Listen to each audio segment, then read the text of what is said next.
Howdy, howdy, howdy, howdy. Hello, and welcome to the All Around Natural Beauty RN channel, where I'm passionate about helping victims of all ages and all genders overcome the fear of facing the abuse to become survivors. Because we believe over here that you cannot help the fact if you were victimized. It's not your fault. But if you are still here, you owe it to yourself and to others, to the universe, to heal from the abuse, to become survivors so that you can become a survivor and help someone in the future and in the past and stuff too. Y'all coming in here.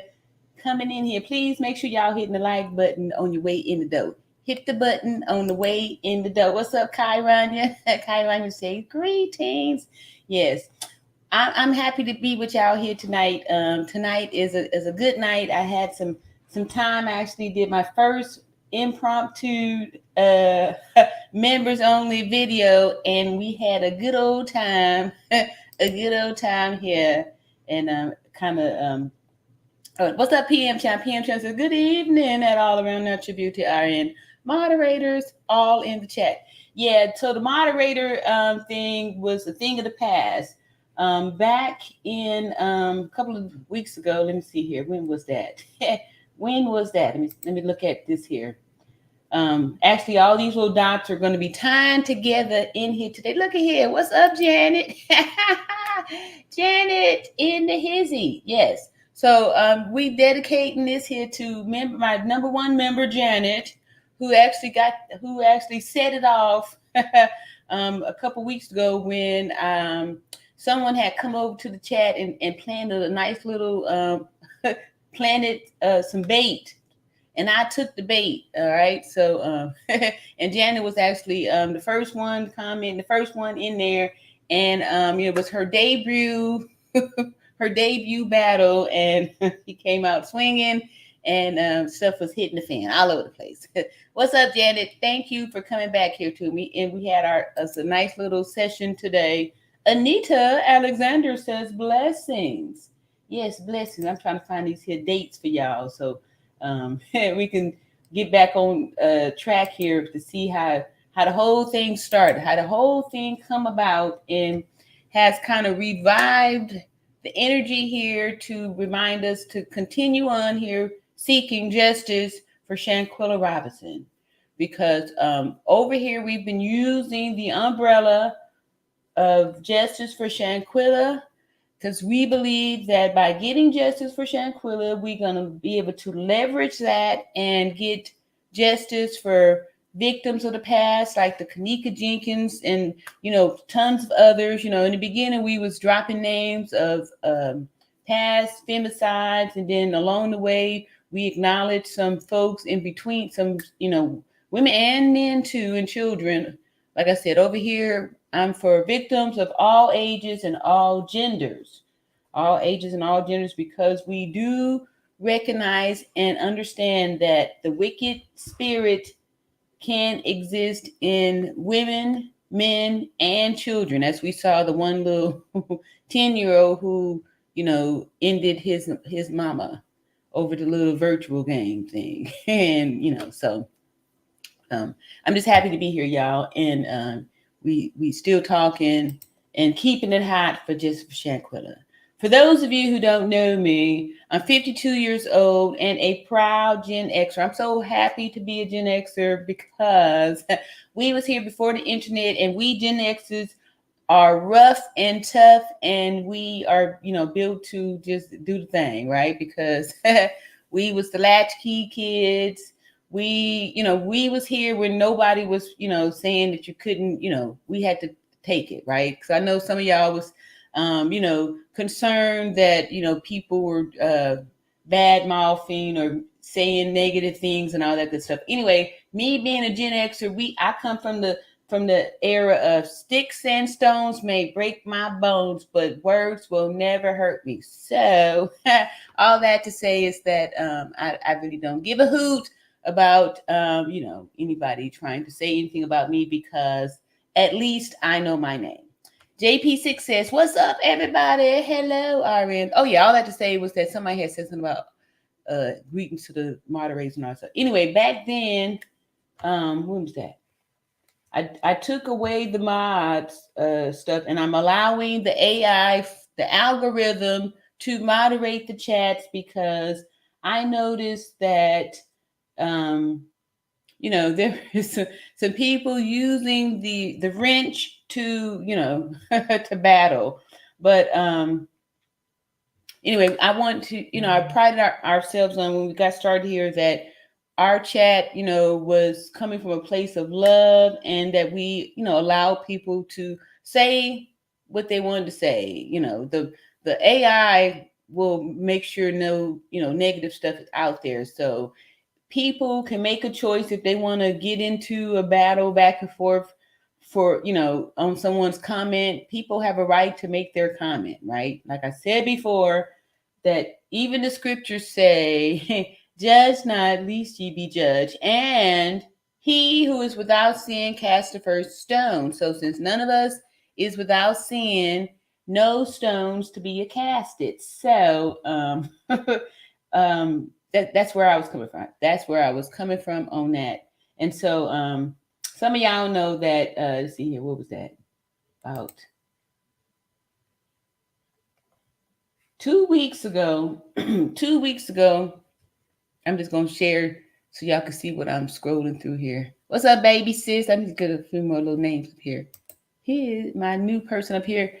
Anita out of there says, "Hi, Irene. Hey, how you doing? How you doing? How you doing?" And thanks to all the new members. Like today, I did the impromptu members only for my new member, Orisa Bay, who had joined doing one of my what do I call those things? The videos, the replays. Anyway, when I got up and saw that, I do that, and I try to, say the dates on there and stuff like that, so people will know that these are replays from past lives. And the reason why that it's important to do that is because it's continuing to keep it hot for Shanquilla. Over here, we now using that since they trying to play games with the Justice for Shanquilla hashtag and all this stuff. It's super sad that we're having to do so much to,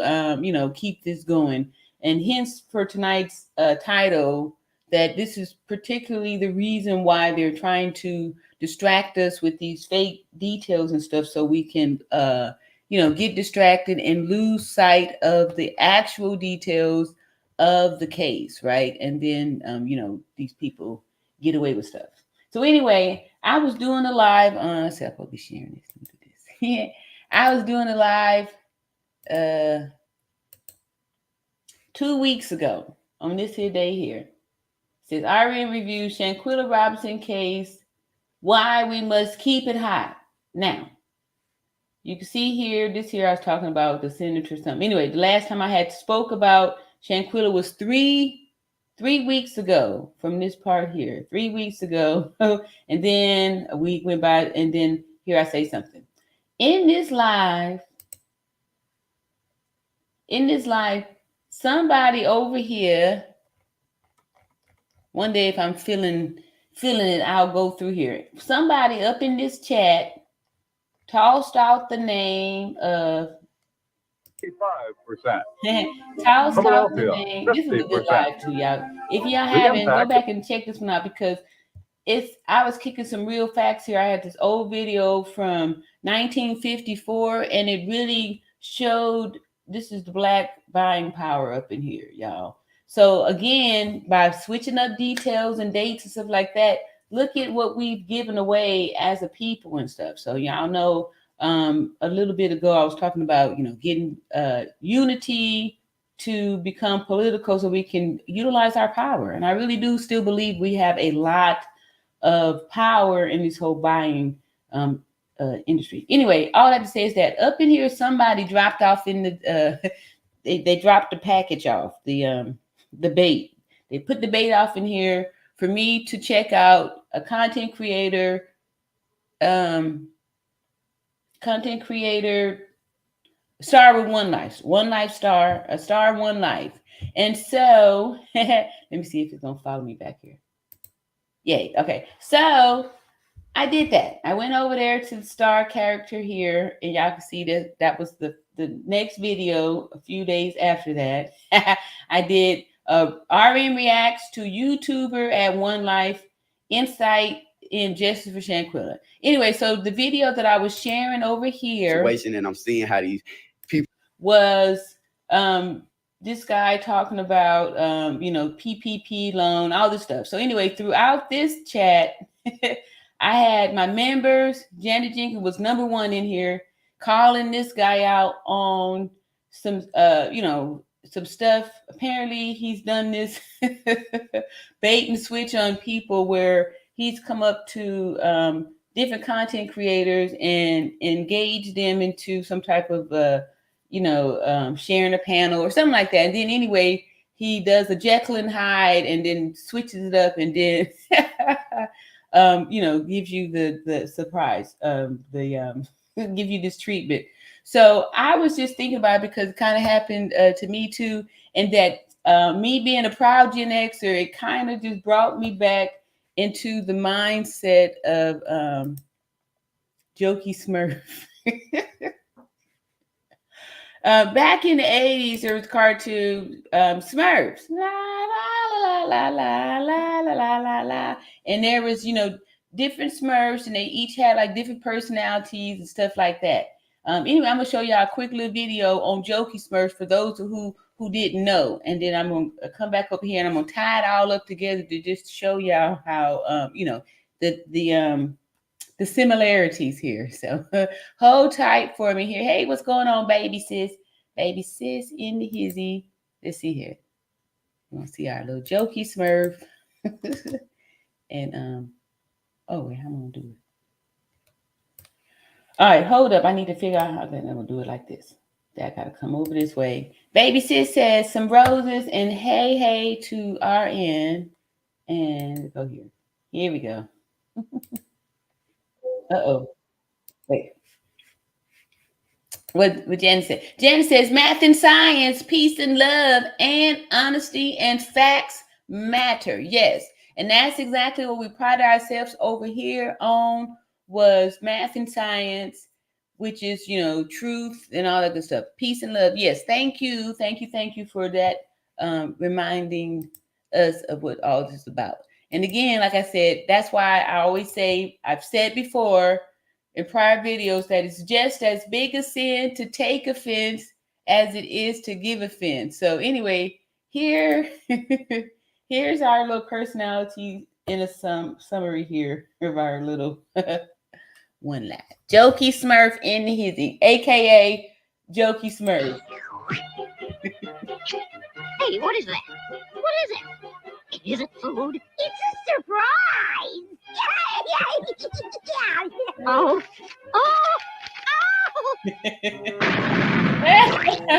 Look, wait a minute, because that's how I was feeling right with it. This is Jokey.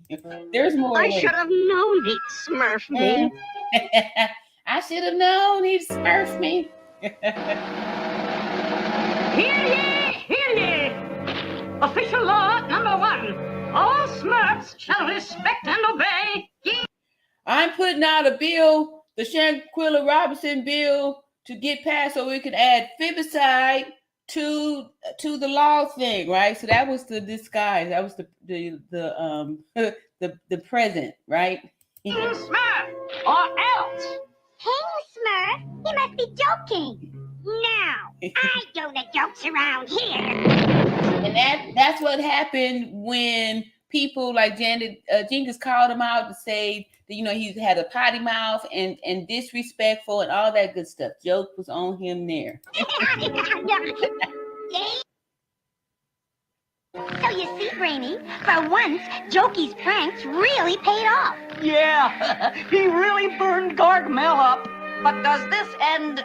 And see, Jokey was really thinking he was getting off on something because people was off up in his chat and encouraged, saying he's doing all this great work. Even after hearing him say he's down with Cabo 6 young lady, what's her name? Winter. He down with Winter and all that good stuff, right? So that's him, the joke blowing up on him. Justify the means. Are practical jokes ever really a means to a Smurf? Perhaps. And I only say perhaps there is the proper time and a place for those kinds of jokes. Hey, Brady! That was too smart. That's not funny. Wait a minute, okay. Yeah. It's a surprise. Wait a minute. Look at the faces.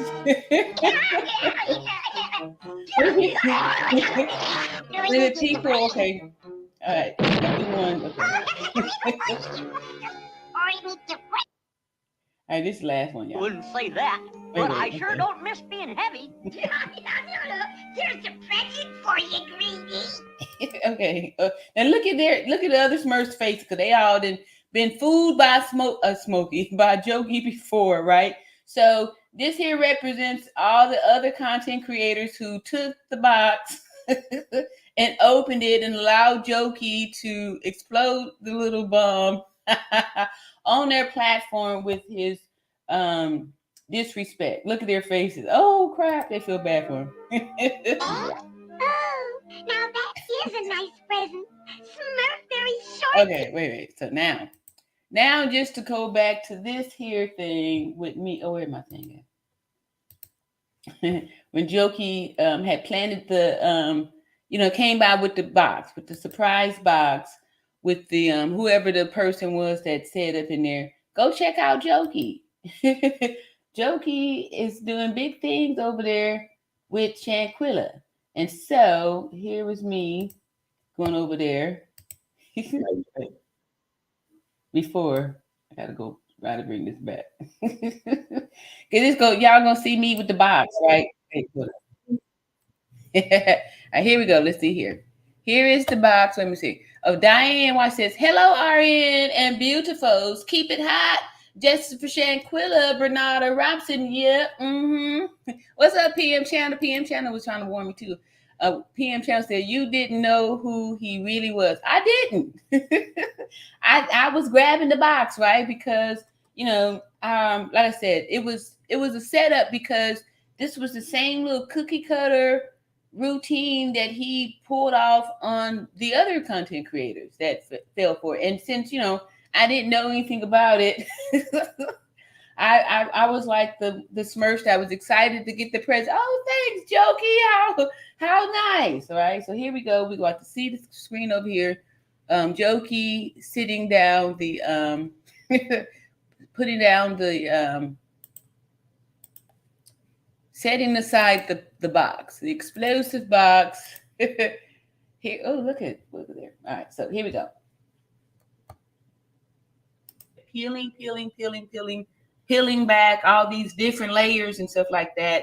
And it was something. It was something super deep, and a lot of probably be at the top of the list of people that they want to silence. They want to silence, right? So I had noted in one that Star's video that he was experiencing that same thing too. So anyway, Jokey's nice guy. I'll be reacting to it. I'm gonna leave that up there. Look at there, like and subscribe. That's my little thing there. And then before I get started, we just do this here really quick. Is my copyright disclaimer. We're gonna go right on. We're not gonna do too much foreplay tonight. We're gonna go right on to the good old to the goodie, to the good stuff, because there's gonna be a lot to discuss. Right? I'm what I want to do is put the things, the two and two together, a real building of something. All around that he was asking or promoting this bill, right? And even used the Schoolhouse Rocket chip off the plate. That's what got me out, the Schoolhouse Rock thing. Woo! That was some good bait right there, because that's all we Gen Xers need is get some nostalgic stuff happening out there. When I heard that Schoolhouse Rock, I was sold. Yes, this is good here. Yeah. For one of the things on there for the bill, the Schoolhouse Rock thing, and that's what really got me. it won me over. So anyway, a copyright disclaimer says under the section 107, so like this kind of helps to balance it, really shed some light on the understand. I know I was curious about like why did we go through this whole thing in the beginning with where Mexico said that it was alcohol poison, and then Mexico said they were seeking justice, and they were putting out an arrest warrant, and then all of a sudden the U.S. said no charges. More distractions, right? So I believe that they go around and inject this stuff into these into this algorithm, into the social media. All right, so here we go. That's what we're gonna keep doing because they want us to keep quiet. Susie, a few of these here, but this one here was saying it's only 9 minutes. We'll just go for this one here. Mm-hmm. All right. Let me fix it up first before I do this. I'm trying to get to things of that nature. Okay. Let's see here. Without saying too much. Okay. But anyway, just to show y'all how done, right? So there was no need to be worried because look at here. Immediately, as soon as this thing started playing, I picked up this guy. Said that? This guy said that? I gotta play it a little bit. All right, so here we go right here. All right, this is what I'm telling y'all. There was no need to be worried, right? Even though I didn't know it was the jokey about to throw the bomb up in there, you see that all the Smurfs made it, right? So it was more of a nuisance and annoyance for this thing to go like it did. But look, this looks exactly like the same document that I was reading and everyone's reading regarding Dejanay being arrested. Look at it. It's like, I'm not trying to promote stories or do all this stuff. Like I always, y'all know, pride myself on sticking to facts and science, math and science, whatever, right? So there is a such thing as this motive and stuff. So, and I got that from y'all because everybody was saying, oh, we need to find a motive. Oh, we need to talk about a motive and all that stuff. Follow the money trail, all that stuff, right? So that's what I was doing here, is giving the people what they want. These things need to be looked at too, because you need to understand why stuff is happening. Family, y'all already know how we do it, man. I want to thank everybody. Thank you for coming by the channel. If this is your first time coming by the channel, I want to welcome you to the right? Okay. Business. Yeah. Shit, right? Okay, there we go. Look here. Whatever you want to call it. Where Shanquella Robinson. I already pointed out, look at the caution sign, all these little numbers scratched out. This looks exactly like what Geraldo had given us regarding Dejanay, the same little file case number, all this stuff, right? So this person is on the side of the Cabo 6. Had been arrested on October the 6th, 2022. Now, this was just a few weeks before.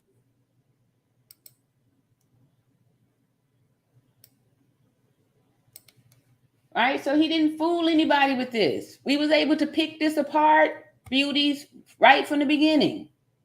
Right from the beginning. He didn't stand a chance over here in the chat. Look at here. Look at here. As soon as he got up in here, my members called him out. Members and subscribers called him out. People know how to tell a lie, to spot a lie, right? So we're not gonna tarry too much on that. I just wanted to, I wanted to get the look on my face when I felt like I was getting I was a Smurf getting the jokey bum. Let me see who I reach out to. Yeah. This stage from the stage. Okay, so I'm gonna peek through the channel later. Let me just finish this up here. Okay, everybody's trying to lot of see. He said everybody's going like, no, don't open it. Don't do it, RN. Don't do it. This guy is wrong. Everybody was warning me, and I appreciate all of that good stuff too. But like I said, sometimes you gotta got to go through a little something like this just to kind of shake it up, because if nothing else, it did bring some new eyes to the channel, and some people were able to see the video, see the injuries, and understand that the death certificate and autopsy report are two different things. And so that's what I want to talk to you all tonight about. That's what we're going to be breaking down tonight, about why they would purposely put these autopsies out there. These are defense strategies to cast doubt, right? Because if all you have to do is show some doubt up in there, show some doubt. Karen says at Jen Jenkins, "Hey there, my sweetums. I wrote you a book earlier. So sorry. Feeling better, my friend. Thanks for asking." Wow. Janet Jenkins says at Cambria, "I did get your message, but my dumb phone wouldn't let me send the book I wrote you back. So I wrote it on IG. Do you have messages?"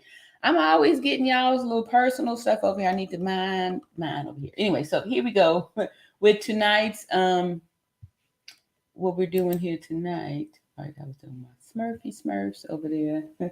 And let's see if I can go back. There we go. And so for tonight, what happened to tonight we're gonna be breaking down these differences in the autopsy. Oh, that is not where I want to be at. In the autopsy report and the death certificate. And that's what we're gonna be doing. That's what we're doing tonight. Let me see as soon as I find it.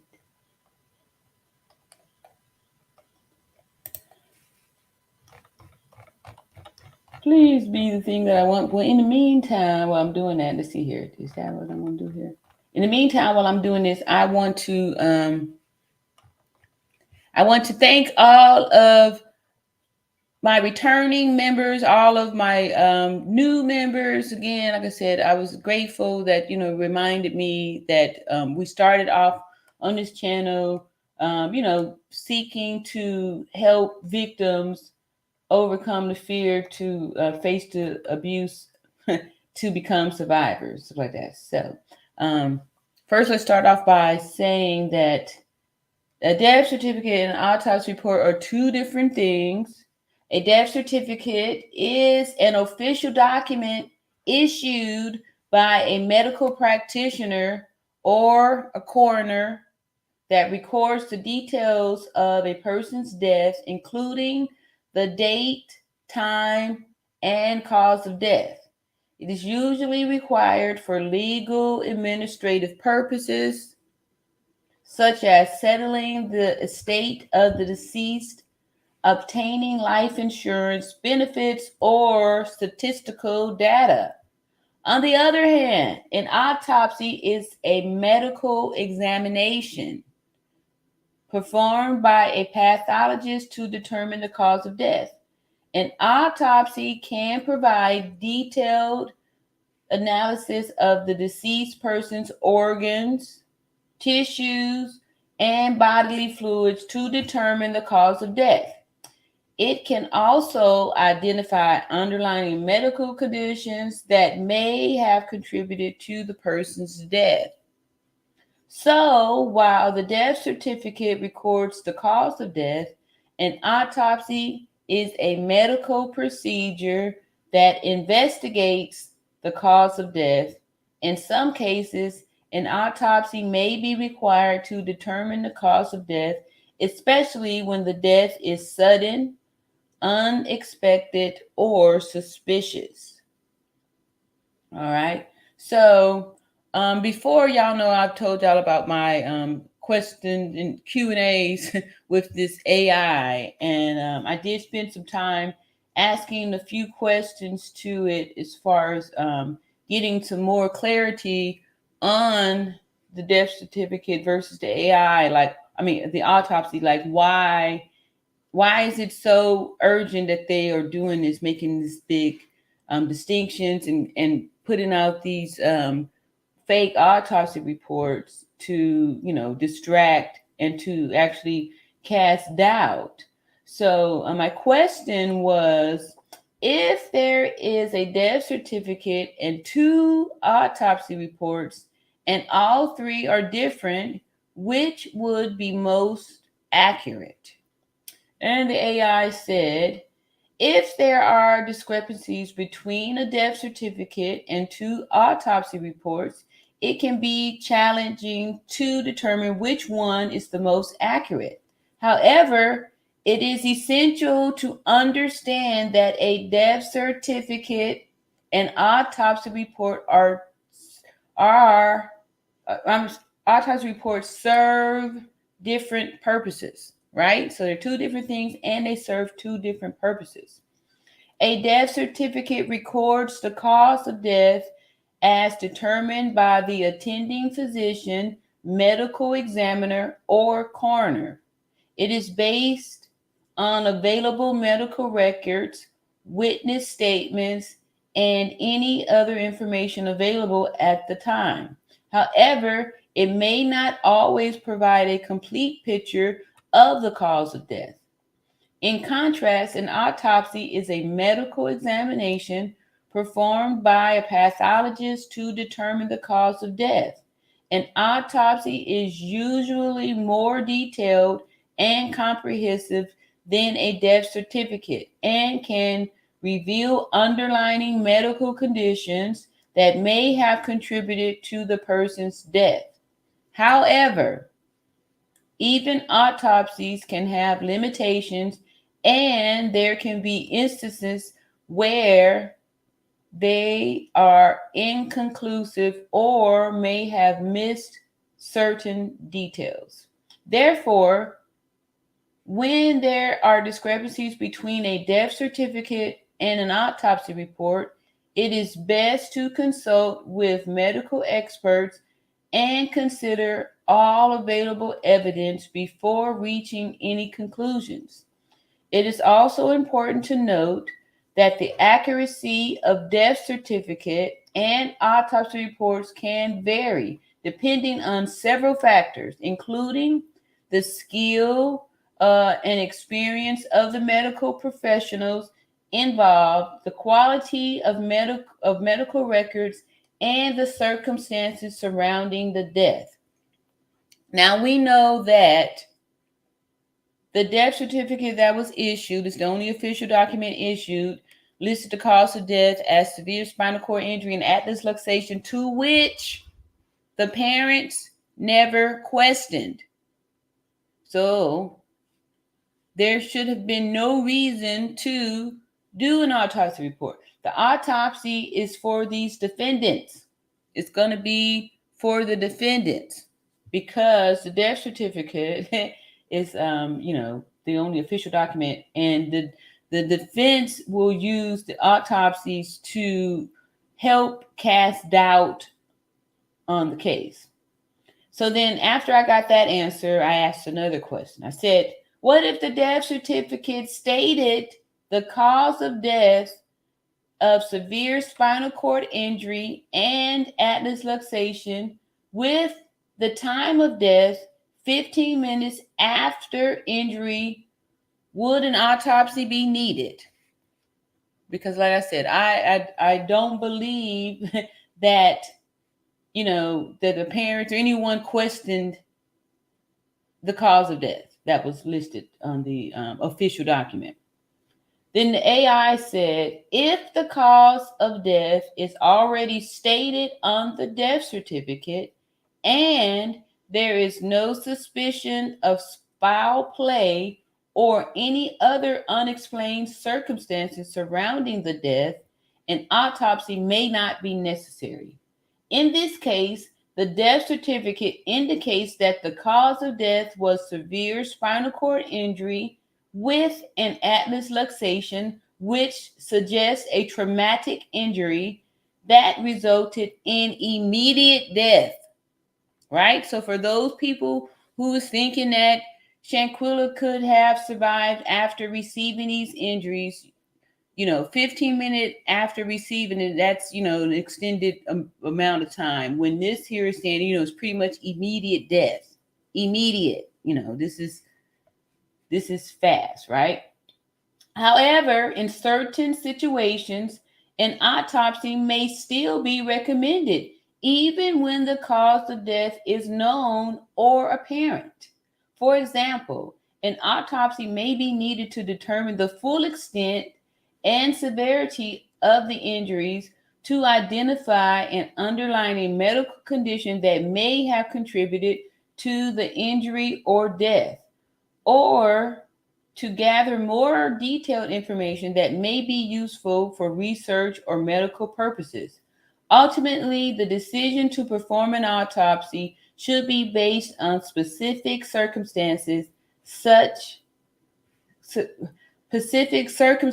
of each case, and it's up to the medical examiner, coroner, or other medical professionals involved to determine whether an autopsy is necessary or not. So again, none of these things was in question. So why did Mexico do an autopsy when the death certificate already stated the cause of death? And why did the U.S. do an autopsy, right? They did this really super quick too, right? Mexico said they did theirs hours after Shanquilla had expired on a Sunday, right? So they came in on not only a holiday, but on a Sunday holiday, the Halloween weekend. And they had a special holiday there too that was specific for Mexico. And someone got out of their bed to come do an autopsy on an American citizen who the police had already said they were ruling out any type of foul play. So that's another reason for why they wouldn't do an autopsy. Autopsies aren't free, and these are things that's extra, right? So why is Mexico doing extra when, they said it wasn't any type of foul play, right? So there was no need. No one questioned the death certificate. There was no question about, after receiving these injuries, that, you're not going to make it, right? So the next question I asked was, in court, which one could be used as evidence? And AI said, in court, both the death certificate and autopsy report can be used as evidence, but they may serve different purposes. All right? That's the key word there. They may serve different purposes. A death certificate can be used to establish the fact of death. All right? See that? The death certificate can be used to establish the fact of death, including the date, time, and cause of death. It is generally considered a public record, just like a birth certificate, a driver's license, a passport, right? Not an autopsy, all right? It is generally considered a public record and can be admissible in court as a document with legal significance, right? Legal. However, a death certificate may not always provide detailed information about the circumstances surrounding the death or the full extent of the injuries or condition that led to the death. An autopsy report, on the other hand, can provide more detailed information about the cause and manner of death, including any underlying medical conditions or injuries that may have contributed to the death. An autopsy report can also provide more detailed information about the severity of injuries, which can be useful in cases involving allegations of negligence, abuse, or criminal activity. However, an autopsy report may be subject to scrutiny and challenged by opposing counsel, especially if there are discrepancies or inconsistencies in the findings or conclusions. All right. So that's the difference. The death certificate has legal significance. This is undisputable. This autopsy is disputable, right? Do y'all see? That's why I was be telling y'all we ain't got to worry about Mexico having a different autopsy from USA, which I don't believe either of them actually did an autopsy because it was too quick. It was too quick. It was too quick. Too fast. There's no way that Shanquilla passed away on Saturday night and by Sunday morning an autopsy is completed.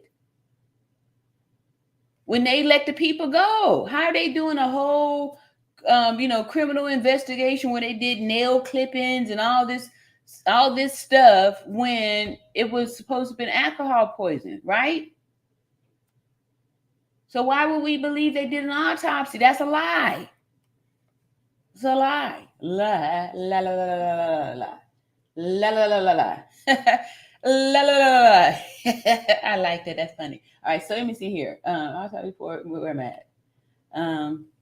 In any case, the admissibility of both the death certificate and autopsy report would depend on various factors, including the relevance, authenticity, and credibility of the documents, as well as the rules of evidence and legal procedures applicable in the particular court or jurisdiction.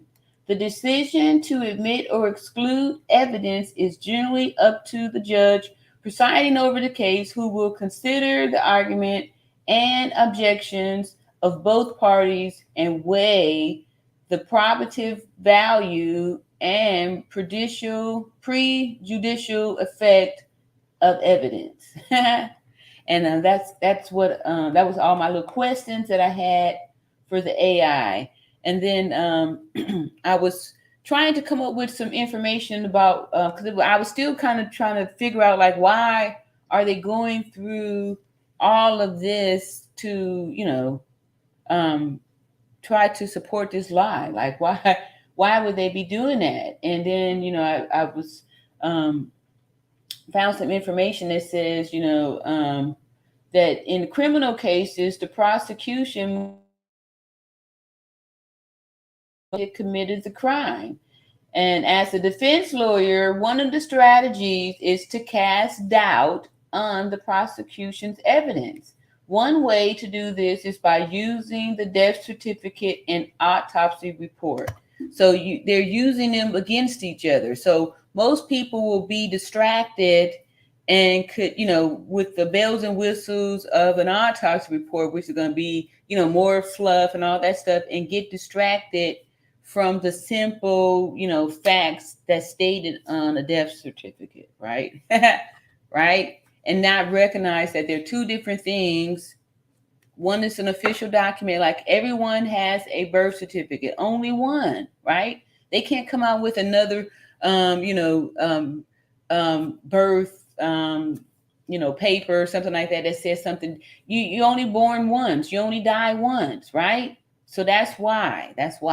And so since the death certificate wasn't in question and the injuries that are listed on there are definitely fatal, there's no need to even look for another autopsy. You see, Karen says, I sure do, sweetums. It's under, y'all talking about something else. My bad. Janet Jenkins says, okay, cool, more. All right, y'all. And I love y'all so much. Thank you so much. Janet Jenkins says, Irene, don't the death certificate override the autopsy? Yes, it does. Because it's the only official document that is issued, just like your birth certificate, just like your driver's license, just like your passport, just like that. Yes, it does. But they try to distract us by thinking that it's the same thing. So yes, it's a good question, and yes, it does. It overrides it, and yes. And Karen says that Jen, great. Now we have a couple of ways to keep in touch. Okay, couple of ways, huh? See, Janet Jenkins says, absolutely, Karen. Okay, here y'all go. We also have RN in the chat. Yeah, I'm hearing the live version stuff too. Sometimes I still get a little tickled when the new people come over to the replays. Like, how come I can't see my message? Because it's a clip, right? And one of the reasons why I enjoy the clips is just to show how when they come up with these news stories, that's a cool, easy way to see that it's a lie, because it was like, okay, we already heard this back, in November, December, January, February, March, April, May, June, and pretty soon we're going to be able to say July. You can't change the story. We already have it. And then most of it is on video too. So we always have that to go by to show, like, look, you already said this, right? And part of me believes that they're waiting to hear what we have to say, and then they make up a story to, fit that, but not aware that when you make up this story to, fit this, then you kind of, what about, the original version? Like, so they didn't change the doctor from man to woman to, all kind of different things throughout this here journey here. So, all right. So that was what I wanted to do on that. And then go to show this here with showing how the FBI is actually doing exactly, here it is, doing exactly what I just described in there, as far as like the gonna use the autopsy to cast doubt on what the death certificate is saying. All right, so we're gonna play this here one good time, and we're gonna pick out the bones again. This is when back in April, when the FBI was saying, "Oh, it's not enough evidence to we don't even know how she went. We're gonna say inconclusive." Here we go. Uh-oh. God darn it. All right, I messed that up. Let me go back and try this again. Here we go. Highly favored. Hey, what's up, Karanya? It's in the hizzy. Janet says, when I first saw the video, I said right then and there that she was gone or not far from being gone. Yes. True. Yeah, and that's what I'm saying. Like, that's what everybody was feeling in the beginning. So for them to try to cast some doubt, it's not going to work too far. Kai Ryan said the autopsy and death certificate should match. It's just that what's on the doc, on the DC, trumps anything else that could cause the death. Yeah. Okay, DC death certificate. Yes. Because it's the only official document. Kyrania says they couldn't have came to that conclusion on the death certificate if they hadn't did an autopsy. That's not true, because everybody doesn't get an autopsy. Most people just have a death certificate. That's the first thing. That's what the court, that when they send you to the county morgue, they are assessing the body to list the cause of death. Everybody don't get an autopsy. Everybody does not get an autopsy. Every person death is recorded, so everyone's gonna have, if you're found or whatever, you're gonna have a death certificate. The coroner is going to have to record your death, just like the physicians have to record your birth.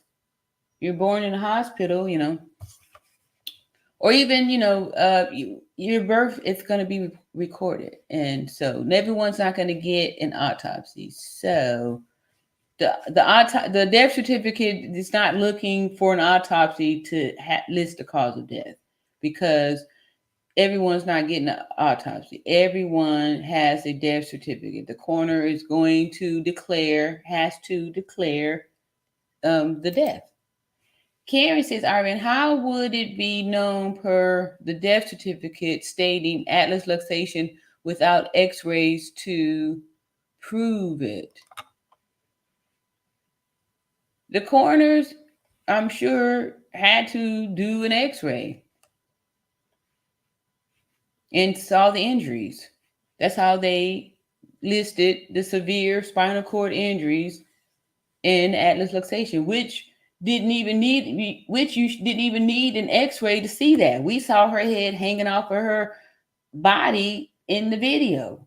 We saw the vertebrae in her back all rattled up and twisted and contorted in the video. We saw the severe spinal cord injury. We saw the atlas luxation. We saw that. But I'm pretty sure that they did an x-ray to list those injuries. That's how they were able to do it. Yeah.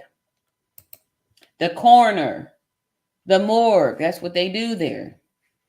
Let's see, Kyron said, in some situations, they can't do a death certificate until toxicology reports come back because the autopsy didn't show a definitive cause of death. Yes, that is true. However, Shanquila's cause of death was point blank, severe spinal cord injury and atlas luxation. So no toxicology report was needed because after receiving the atlas luxation, the time life expectancy is 15 minutes. So it wouldn't have mattered if she had, alcohol in her system, if she had ingested fentanyl, any of those things would not have mattered because the life expectancy after receiving the listed injury, which there are only two, which to me is a great thing because it leaves no room for any type of doubt. Two injuries listed on there, severe spinal cord injury and atlas luxation, which is all pretty much the same thing. It's just different parts of this spinal, right? 15 minutes after that injury, life's up. So toxicology report, none of those things mattered because 15 minutes after the injuries. So, and that's why I say we just stand on the truth. So when they tell us all this other little stuff like that, we can just rule it out. Severe spinal cord injury and atlas luxation does not require an autopsy because we know what the cause of death is. So it would have been no need prove. Yeah, I felt you on that one. There would have been no need for an autopsy report because it was obvious. And the cause of death was listed and recorded. Karen says that, Kyrania, my question as well. All right, good. My answer for that too. Karen, hey Karen, welcome to the chat. Karen says both Mexico and U.S. are partial autopsy, not fully either toxicology. I don't trust North Carolina autopsy. They were covered up by saying there no broken neck. Yeah. Yep. But again, the parents, even let me go back and show some of these old videos when everyone was reporting the news. Nancy Grace, y'all want to hear Nancy Grace talk about it again and hear the physicians on her podcast that said Shanquilla had an internal decapitation from the severe atlas luxation of spinal injury? Huh? I'm just saying, y'all, back in November, December, January, February, and part of March, nope, that's almost 5 months. Not one person questioned the death certificate. The death certificate, cause of death, was never in question until almost April.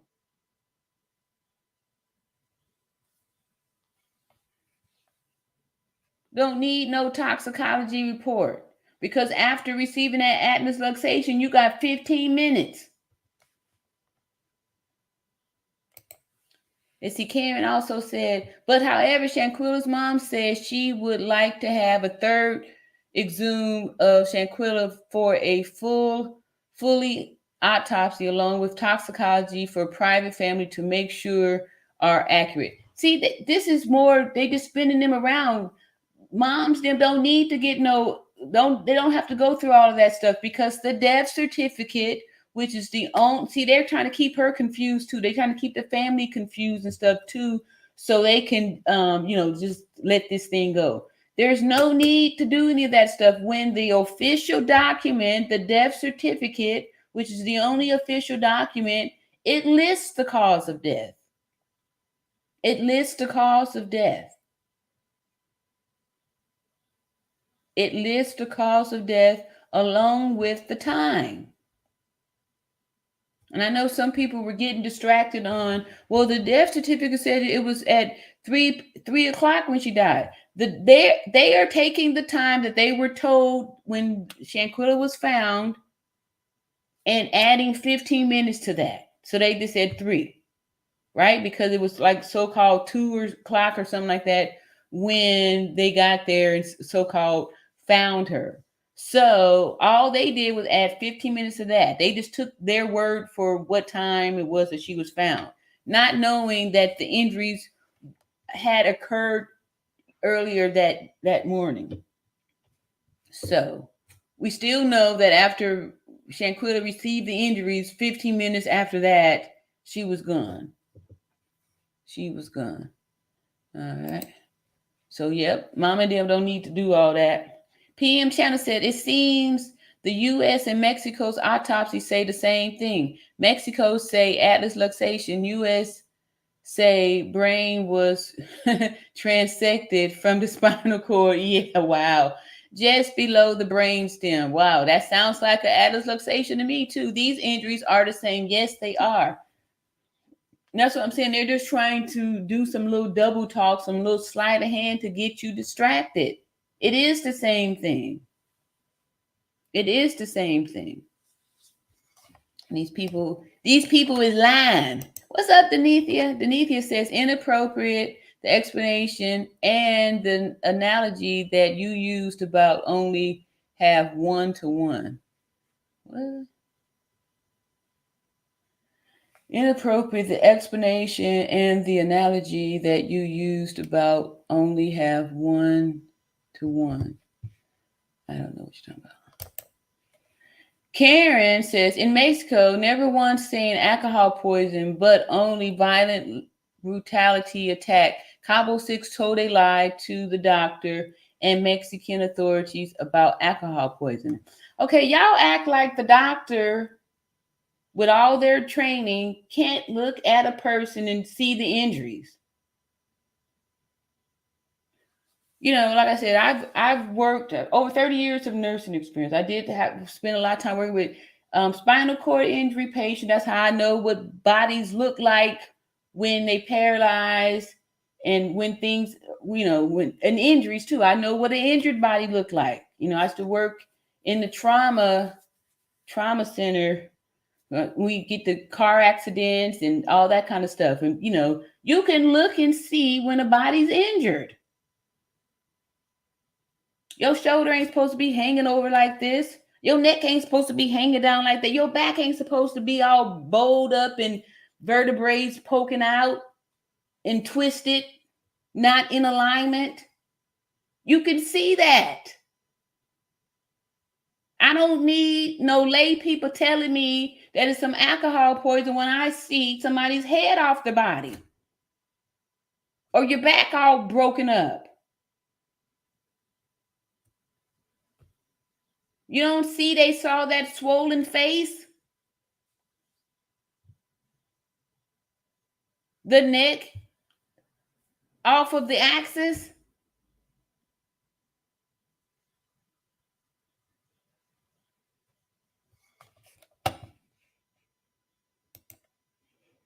Denethia Jones says, does anyone know where they are with the toxicology report? More distractions. Who gives a hoot about the toxicology report when the death certificate, the only official document, lists the cause of death as severe spinal cord injury and atlas luxation?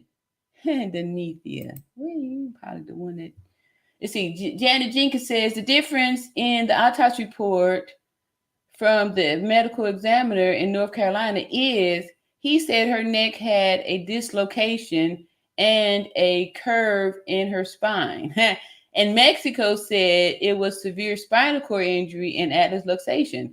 Yes, and this is the same thing. Atlas luxation is the neck being dislocated from the body, head off the body.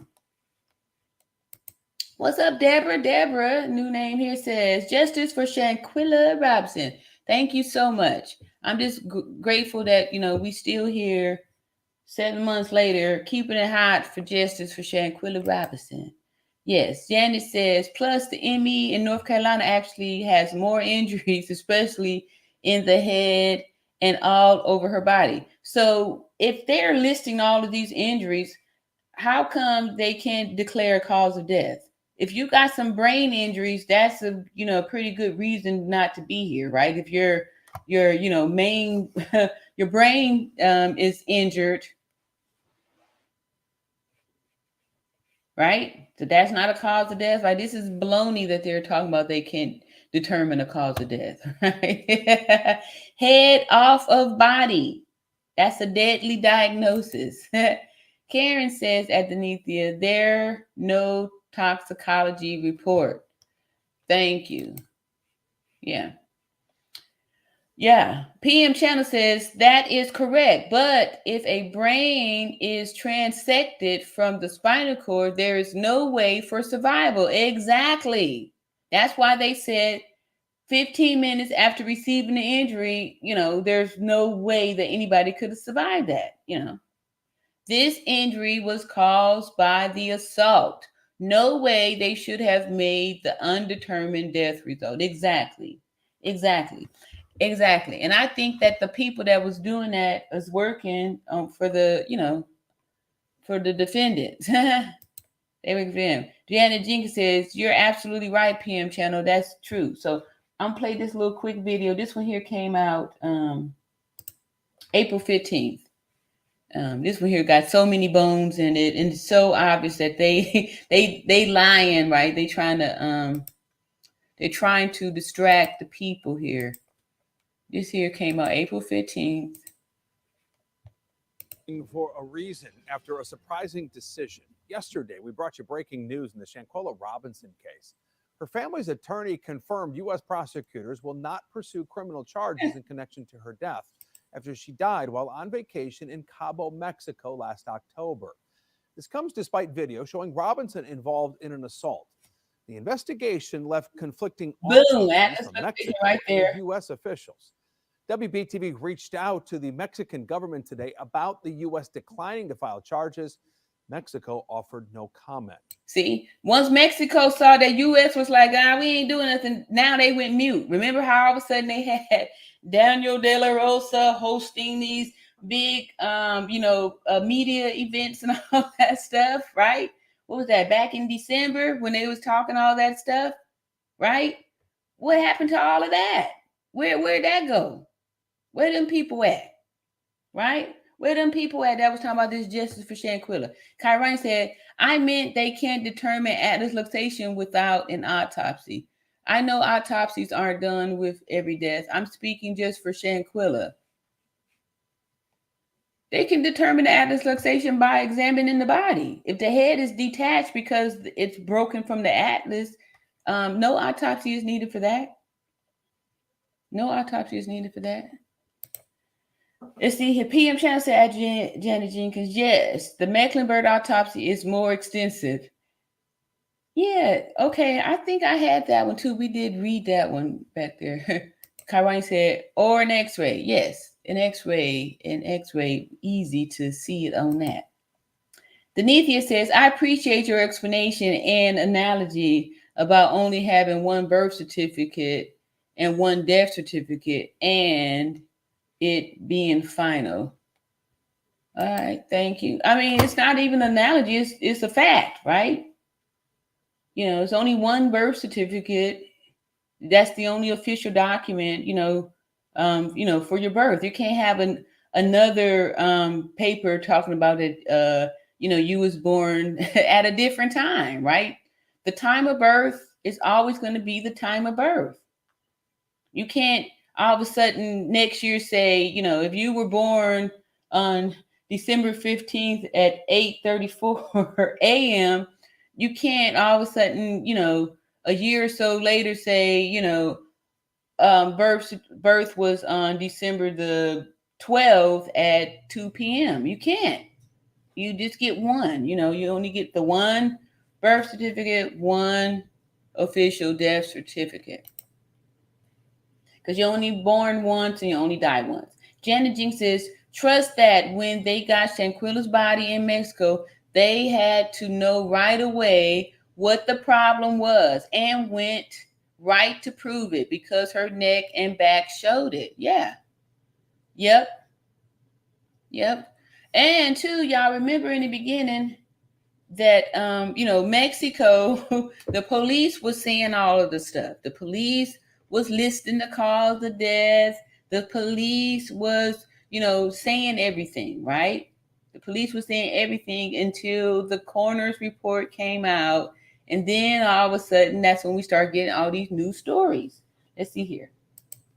This latest turn in the saga left her family disappointed. And now we're left wondering what's next. Today, our Lowell Rose spoke with a former federal prosecutor talking about what... Former federal prosecutor. And she's going to sound nothing like a prosecutor. She's going to sound like a defense attorney. Listen to the words. Got us to this point, and if it's possible for the case to go much further. Here's part of their conversation. The FBI has released their statement indicating that they don't plan on filing any charges after investigating Shanquilla's case. So we're here today. We're disappointed, but we're not deterred. Ms. King's press release from the United States Attorney's Office. Let's see. As in every case under consideration for federal prosecution, the government must prove beyond a reasonable doubt. Oh, hold up.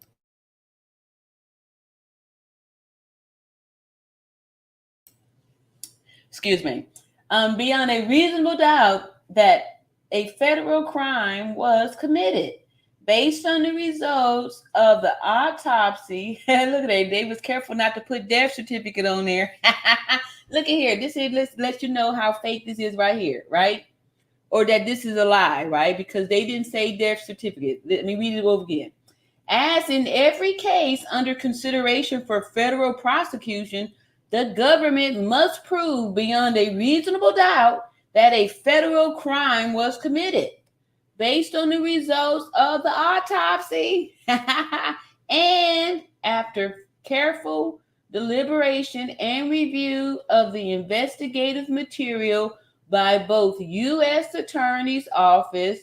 Federal prosecutors informed Ms. Robinson's family today that the available evidence does not support a federal prosecution.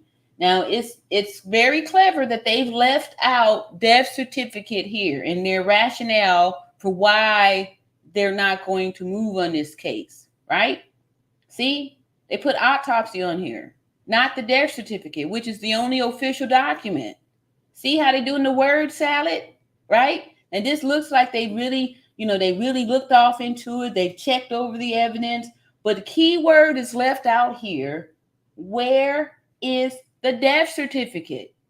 Why isn't that included in here, right? Because they know that they can't say that they saw the death certificate or they evaluated the death certificate and say it's not enough evidence. Because the death certificate, the only official document, says the cause of death being severe spinal cord injury and adult luxation with a type life expectancy of 15 minutes after receiving the injuries. So they can't put that here in these words. That can't be off in here because then they cannot say that it's not enough information. But if we put autopsy and deliberating of investigative materials and all that stuff, be very vague up in here, then boom, that might fly. See how clever they're being here? And then you can see that the family, they believe in this, they buying it, they really feeling like, oh wow, the autopsy say this, that, and the other. When they ain't got to be tripping off on the autopsy because they got the death certificate. I think spoke pretty clearly that they just don't have sufficient evidence to bring federal charges. And when you look at the medical examiner's report, which you all have put on your website, WBT. See there? We're gonna have to go back over this too. This little Mecklenburg stuff. And see how she's like making sure that we zero in, stay focused on this, look this way, stay look here. The medical, right? Let me just let y'all hear. Listen, look at her face and look at how she's leading. Look how she's leading us to acknowledge this document, which you've seen. Examiner's report, which you all have put on your website. Did you see her eye twitch? Look at her eye. I'm gonna pull it back a little bit more. Watch this. This eye right here is about to twitch when she tell this lie. Or when she started to feed this little dry bologna sandwich. Let me pull it back a little bit more. Look at that eye. And when you look at the medical examiner's report, which you all have put on your see that? I was too slow with it. Look at that eye twitch. Eye twitching, clear sign. Which you all have put on your website, WBTV's website in full. No fractures are seen on the posterior of the spinal column. Okay. See, now they slide this word here, right? No fractures are seen on the posterior of the spinal column. But what about the anterior? Huh? See how they can lie like this and make the statement sound like it's something else by adding words, right? No fractures are seen on the posterior of the spinal column. But what about the anterior? Huh? You see any fractures there? But if we leave that part out, then we can make this statement look like it's the truth, because we ain't seen nothing on the back of it. We ain't seen nothing on the posterior, right? So this sounds like it's a true statement, but by adding this word, this is how they can pass the lie, right? Y'all with me? Dr. Owen's narrative sets forth clearly. She said Dr. Owen's narrative, not his diagnosis. His narrative. Keyword, I'm gonna pull it back again. Listen up, y'all. Y'all hear all these bones up in here? Look at this. Which you all have put on your website, WBTV's website in full. Dr. Owen's narrative sets Dr. Owen's narrative forth clearly that he cannot attribute a cause of death. He cannot opine as to why Ms. Robinson died. If a prosecutor, whether it's in state court in a murder case or in federal court in a murder case, doesn't have an expert, does not have a forensic pathologist who can get on the stand and opine as to the cause and manner of death, you can't prove a murder case. So based upon Dr. Owen's opinions or lack of opinions, now you see how she's very careful not to say his findings or diagnosis, right? Because now this is going to hold to a medical stance here. His opinions, right? His narrative, his opinion. That lets you know that this is not official. This is his narrative. This is his opinion. Y'all heard her say it, and pull it back a little bit. You can't prove a murder case. Who can get on the stand and opine as to the cause and manner of death, you can't prove a murder case. So based upon Dr. Owen's opinions or lack of opinions as to Ms. Robinson's cause of death and how she died, there is an essential element that the government simply cannot meet to bring a murder charge. And it's unfortunate, but I see where the U.S. Attorney's Office is coming from once I read His opinion is just an opinion. In my opinion, I think the chances for a federal prosecution are over. Look at her face, right? Look how she's saying it. Over.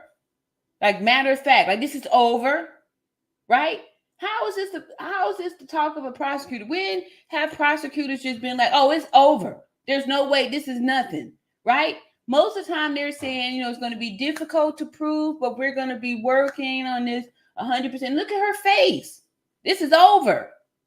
Shut this down now. Look at her face.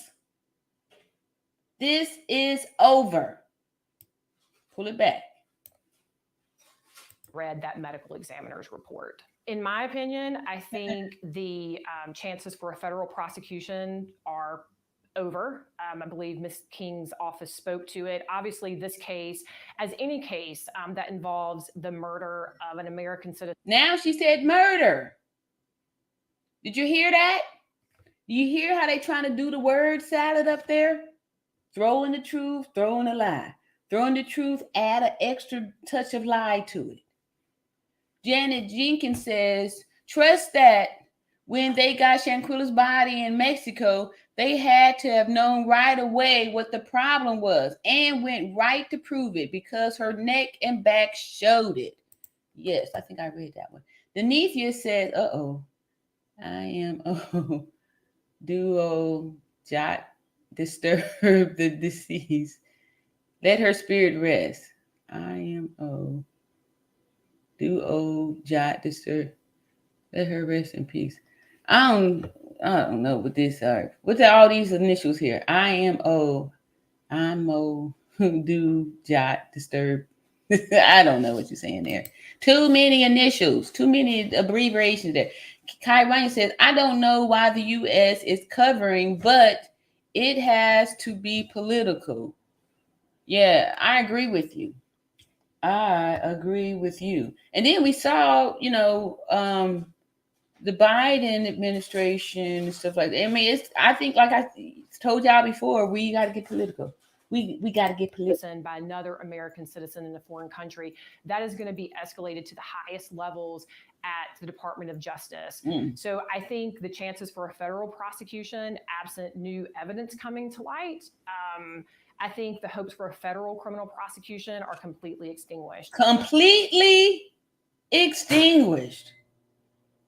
When have prosecutors said something like that? They don't. That's not how they talk. It's gonna be real. It's gonna be a real challenge. That's why they have cold cases, because they never give up, right? They never stop. They don't quit. So why is she using words like never, over, completely? Huh? Why is she saying that? There's not going to be any state jurisdiction because it did happen in Mexico. She just said it's nothing. We don't come looking at the state for no help. The federal, we ain't doing nothing. It's happened over in Mexico. So I'm sure at this point, Ms. Robinson's family and her lawyers are probably assessing whether or not a civil case could be viable against the people that they believe to be responsible for Ms. Robinson's death. And I am confident that it's very frustrating for Ms. Robinson's. Look at her smirk. She's confident that it's frustrating, right? She's getting pleasure in that. To have video of her being assaulted, and it seems like no one's being held accountable. But boom, the statute that allows for federal prosecution is, in this type of scenario, is very specific, that the government has to prove that there was a killing. And without a forensic pathologist to get on the stand and say there was an intentional homicide and this is the cause of death, the United States Attorney's Office's hands are tied. They really don't have a case to bring because they cannot prove the elements of a murder in federal court. Some helpful context to all. Y'all saw that?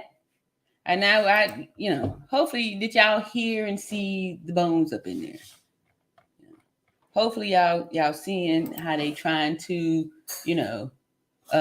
feed you this dry bologna sandwich here.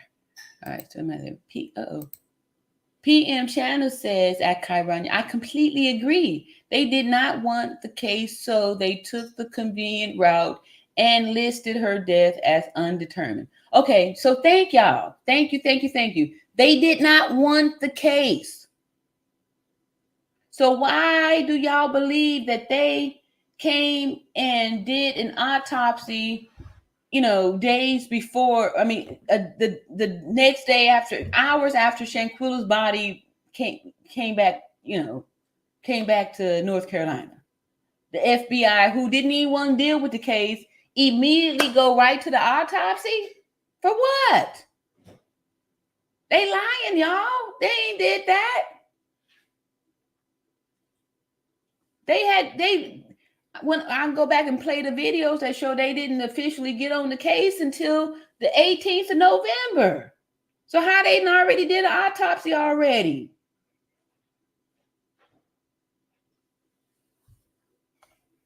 When they didn't even want to get involved.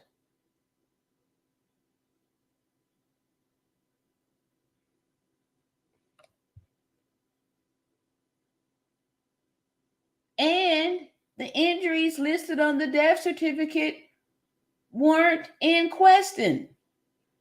Shanquilla people wasn't saying, we don't believe her neck was broke. They saw the video. Nobody was saying her neck wasn't broken. Nobody was saying, oh, we don't believe the neck wasn't broken, until they came out with these lies months later. We saw her get the neck broke. Diane Nash says every person that dies gets a death certificate for their end life record, not an autopsy. So justice for Shanquella Bernarda Robinson. Yep. Thank you, Diane. That is true. That's a fact. That is a fact. And that's why I'm saying, y'all see how they telling you the truth here. That's why they didn't put on that report death certificate. They said autopsy, because they already know they can't dispute the death certificate. That's official. You can't tell me that I wasn't born. I have a birth certificate.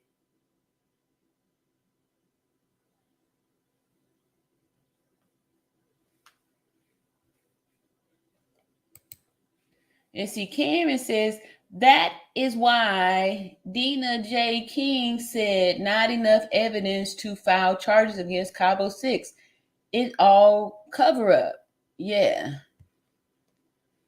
But my thing is that because when people commit crimes in groups here, everybody is responsible for it. If people did a drive-by shooting and only one person pulled the trigger, everyone in the car that did the drive-by is going to be held accountable and will be punished for the drive-by shooting that took somebody's life because they were in on it. Even if some people went into the convenience store and one person, 3 people go in there and one person shoot, one person was waiting in the car, even the getaway driver is going to get some type of punishment. So my thing is, everybody who signed their name on that list, those Cabo 6 people, all should be held accountable. They should all be responsible for it because they were all included in on it. They were there. And there's some crimes that they could be charged with being part of that. So yeah. There's the evidence, these names and signatures on that list, the evidence, them on the video, So yeah. Denethia says, my apology. The first comment from me was misspelling. You all good. We loving it. I love it all together. Janet Jean says, right at RN, the first rule is assess unless in distress. Yes, the doctor saw those injuries and just decided to take the money and run. I think I was told what these initials are in the past, but I can't remember it now. IMO. I may know. I'm sorry. Diane says Shanquilla's spirit is fighting with us so that she can rest. Keep it hot. Justice for Shanquella Bernarda Robinson. Yep. Yeah, that's why I'm feeling too. Like I said, when this thing first happened, everyone was, affected by this in some way. affected by it. Some way affected by it. So, how about we go? Okay, that's it with the Smurf. Back to some of this old stuff when we see what the news was saying back, in November and back in December and stuff like that. So let's see here. Yeah, I'm just gonna go pick a random video that's dated from way back. I'm going all the way back, and we'll just pick one. We'll just pick one and see what the people were saying back then. What is this? Oh, it's about them damn kids. All right. You right, Diane. Denithia says at Karen, says everybody's giving some thanks and gratification up in here.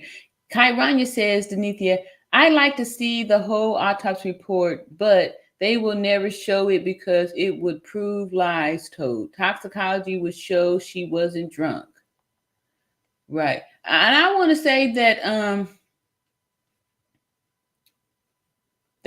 okay, so when we see the beginning of the attack, Shanquilla is standing erect, right? She's not wavering, she's not stumbling, she's not barely conscious. She's standing erect and ambulatory, right? So yeah.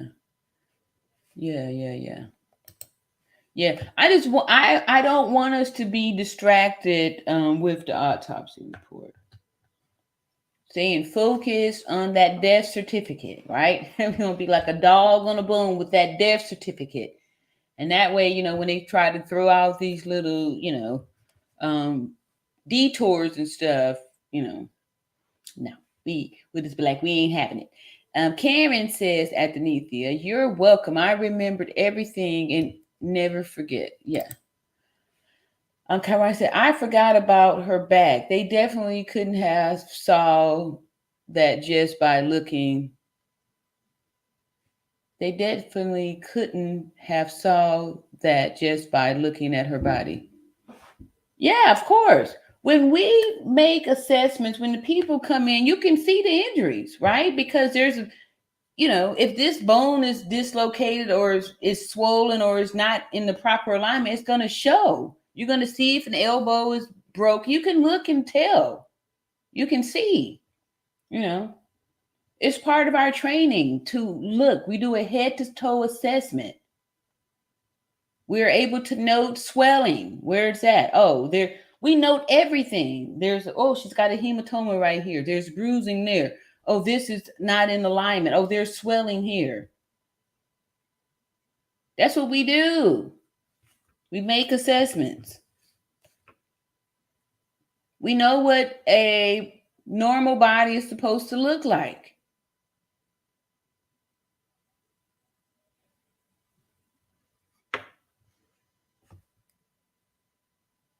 Before you start to if you get called out, say you're a first responder, you're going to be putting on a neck brace if you find a person out and they are unconscious and you can see injuries.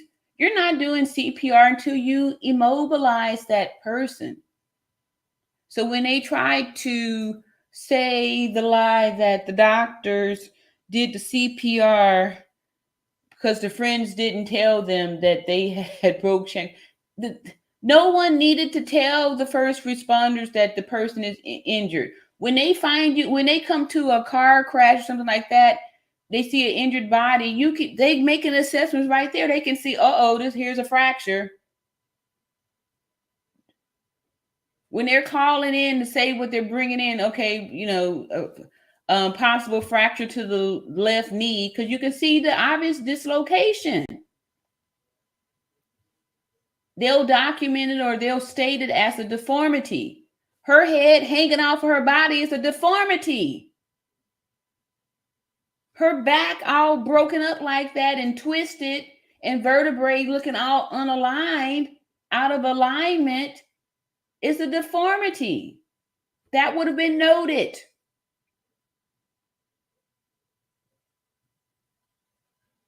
would have been noted. There's no way that a medical professional would have oversighted those injuries. There's no way. When we see the blows that Shanquilla received, there's no way that she wouldn't have had facial swelling. You could hear the licks. There's no way she didn't have facial swelling. When they indicated in their autopsy that there was cerebral brain swelling.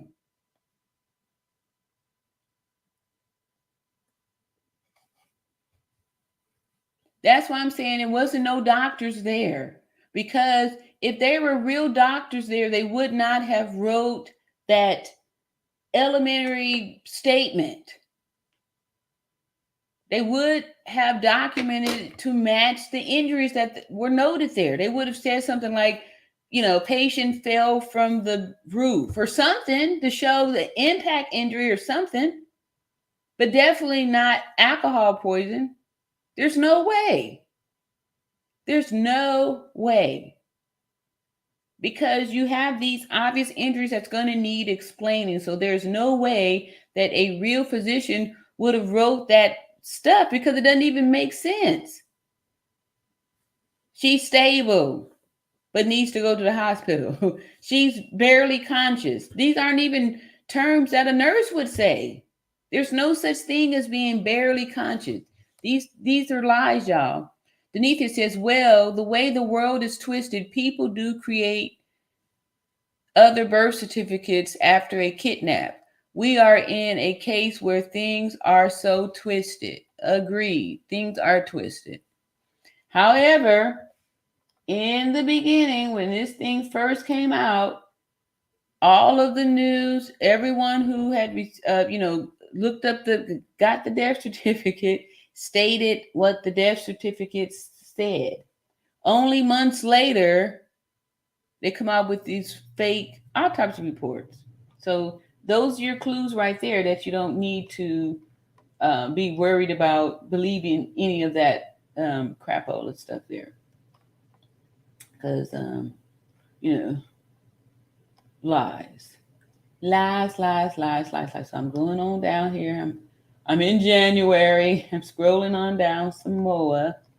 Let's see here.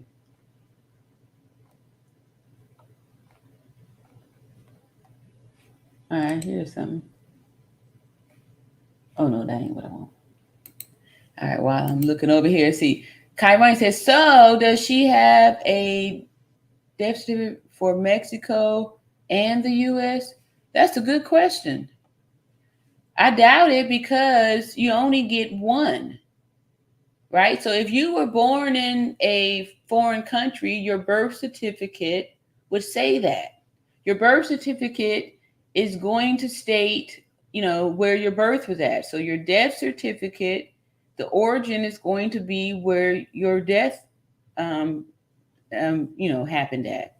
So I don't believe that there is a U.S. death certificate because the dad, stated he got the, certificate from, like I said, Mexico, and that the death certificate is an official document that's issued. So it should be impossible to have two. You only have one birth certificate, regardless of what country, state, or city you were born in. It's going to indicate that on the death certificate, just like it indicates it on your birth certificate.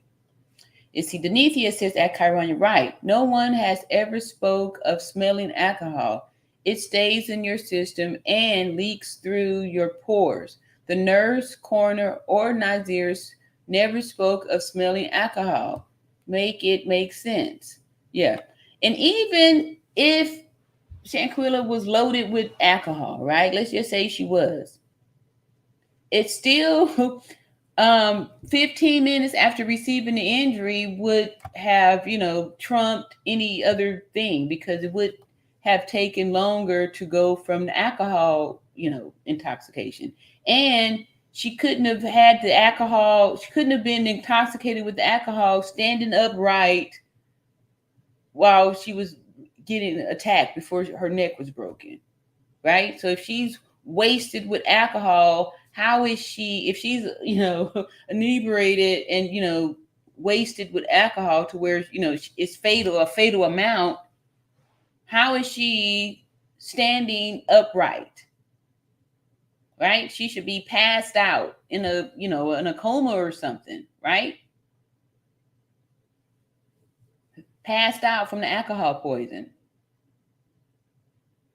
So 15 minutes after receiving that injury, set your clock, set your timer, because 15 minutes after we see her get the neck broke, time's up.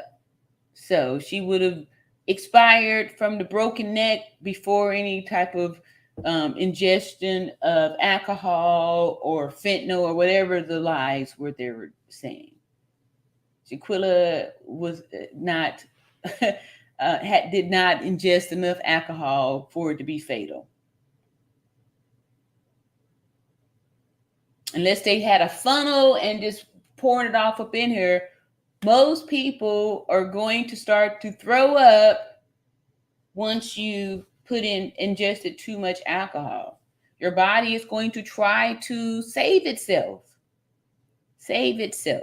So those were lies. Lies. Karen says Shanquilla's body has been thrown around like a rag doll on hard floor that caused her butt messed up all the way up her back injury. Yeah, like the spinal, the vertebrae. Like if you look at it on the one still shot, you can see the vertebrae all, twisted and, misaligned and stuff like that. And that is the severe spinal cord injury right there. Super severe. All right, I'm supposed to be finding an old, let's see here, what this say? FBI, no, federal, okay, I already did those. What's this here? Oh, okay, that was that one dude and the crazy girlfriend who couldn't take no for an answer. All right, so I think I'm just going to go show some shorts or something like that, just to kind of fill in a little gap here with some stuff here. Janet says, doctors and nurses are trained to assess a patient. If you go to the emergency room with a swollen ankle, the doctor will believe it broken and do an x-ray to prove it. He's not going to check.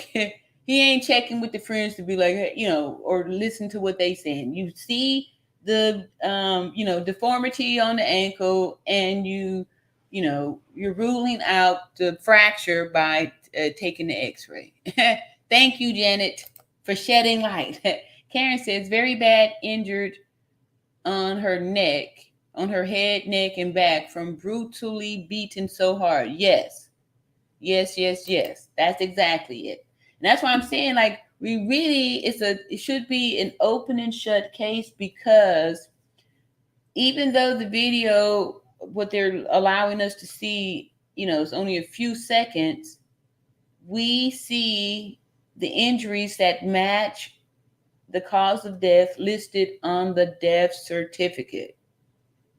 So, so that's why I'm saying, like, all we have to do is just stand strong, because we see even on this little video here, they did a word salad, right? They left out the death certificate because they knew full well they could not say, we evaluated the death certificate, right? You can't say that because the death certificate already telling you what time of day it is. Denethia says, there is a possibility that the U.S. did not see the broken neck because the funeral home uses a dowel to hold a broken neck straight on the body, then embalm. A dowel. Let me see what that is. But if they took the body to do this autopsy, of course they're going to see the broken neck, because the head off of the body is the head off of the body. It's still going to be bobbling around in the skin sac, So it's not possible that they couldn't see the broken neck. the broken neck is there. I mean, the head off of the axis is, it's not, how is it going to stay? It's not, they didn't reattach it. Her head was knocked off the axis.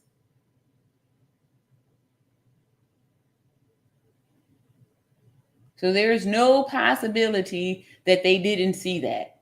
It's impossible not to notice a person's head knocked off the axis. Just like if someone dislocated their shoulder, you can see that this bone is not connected. The shoulder bone ain't connected to the arm bone, the knee bone connected to. You can see that. You can see when these bones ain't put together right. You can see it. So it's impossible. Impossible. Because the head didn't get put back on there. Even if they just sat it up there, soon as you move the body, it's going to plop right off again because it's not connected. It's been detached.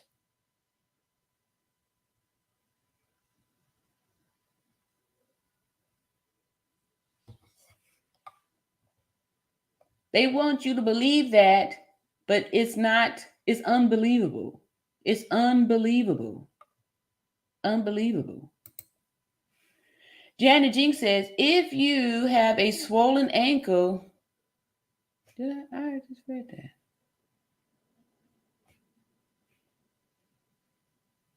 Maybe it's something different. If you have a swollen ankle, the doctor will believe it's broken and do an x-ray to prove it. But he's not going to check the rest of your body. But a ME can cut and find the problem. Yeah. And then two, once they've established the severe spinal cord injury and dislocation, boom, there's no other need to look for anything else. Because those two injuries are fatal, with a life expectancy of 15 minutes after receiving it. Diane Nash says the United States was said to have done their autopsy by video. Yep. Mm-hmm. Oh, yeah. They did a video. Okay. Now. Okay. Karen says North Carolina is all about lie and cover up. Yep. It sure seemed like it. It sure seemed like it. That's why I'm saying we got to continue with this, the high level diplomatic intervention, because maybe, the rest of the government is not, participating in this stuff. That's why they're trying to shut us off here on this local level. Karen says Dina J. King related to Elise's mom. Think about that. I don't know who Dina J. Kyrania says, Denithia, that would mean they didn't do an autopsy. I don't think they did. They would have seen an artificial means of holding her head to her neck if they did. Yep. PM Channel says a former FBI agent stated on Fox News Nation that there was more than enough evidence in the video to prosecute this case. She was stunned by the decision of undetermined. Yeah, everybody was stunned by that because it was like, what? What? How? Yeah. Yep. What and how? What y'all talking about? How is it? What do you mean? What do you mean? What do you mean? All right, so let's see. What is this here? Okay, yeah. Yeah, I'm just going to do a couple of shorts and stuff like that, and then let y'all go before it starts become the next day. Oh, wait. We got some folks up in here. Let me move on down to Tamika. What's up, Tamika? Says, hello, beauties and beautifuls. Blessings to the chat. All right, so Nethia says, in every interview that Zuniga gave, he always says homicide. I am so sorry, RN. I am, means in my opinion. Okay, thank you. Thank you, thank you, thank you. Like I said, I think I was told that before, but I be forgetting. In my opinion, thank you. In my opinion, I don't want them to exhume Shanquilla's body. Let her rest.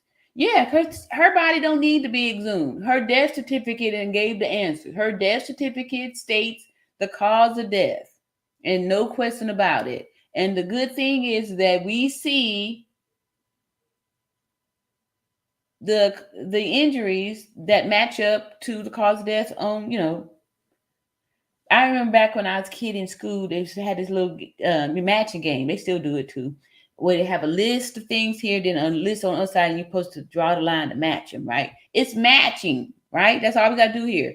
Match the death certificate, list of injuries with the death certificate. And we got a video. We see the person that they said is Dejanay Jackson do the pull, twist, throw method technique on Shanquilla to snap her neck and set the clock for 15 minutes after that. So yeah. Kaiwan said, and why didn't they honor Mexico's request for extradition? Yeah, because Mexico only was just saying that they was just stroking us along, making it seem like they was trying to extradite. Remember, Mexico let them go, right? Mexico let them go in the beginning. That's why I need to go and play one of these old videos real quick, because Mexico let them go. No foul play here. No foul play. All right, let me go on up here, share this. We're just gonna do a couple of these here shorts, and let me see. I'm gonna drop the little link. I ain't did that in a good little minute, and I had a good time dropping it earlier. Janet came up on our, not our private live, but on our membership live, on our members live, and was able to. Here we go. Drop that there. In case anybody want to come up and say what they're trying to say off in the chat, but sometimes text and stuff get lost in the translation there. But anyway, here we go with this. Let me go on and share. All right, so I'm just gonna look for something that show in the beginning when. Okay, here we go. That's one. Let me see if I got something further down.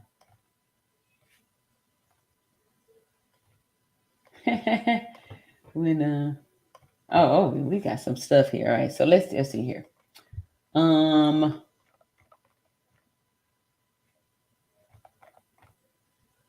right, let's see. Nazia mama said her son innocent. Yeah, let's see here. All right, let's do this one. When the doctor arrived, and that she died within 3 hours. He says the police report lists her death as. All right, so we see here police report. Y'all gonna hear me say it again here too. So the police said that she was dead within 3 hours, right? Then remember when we had read over the autopsy from Mexico when they was there for all that time, doing all this stuff, and so this here police saying, the police is leading the way here. The police is leading the way. Cardiac arrest. It doesn't mention the severe spinal cord and neck injury. The police do not have the authority to declare a cause of death. This has to be done by a physician. Here is the clue right here. Here's the red flag. Police report. Police report.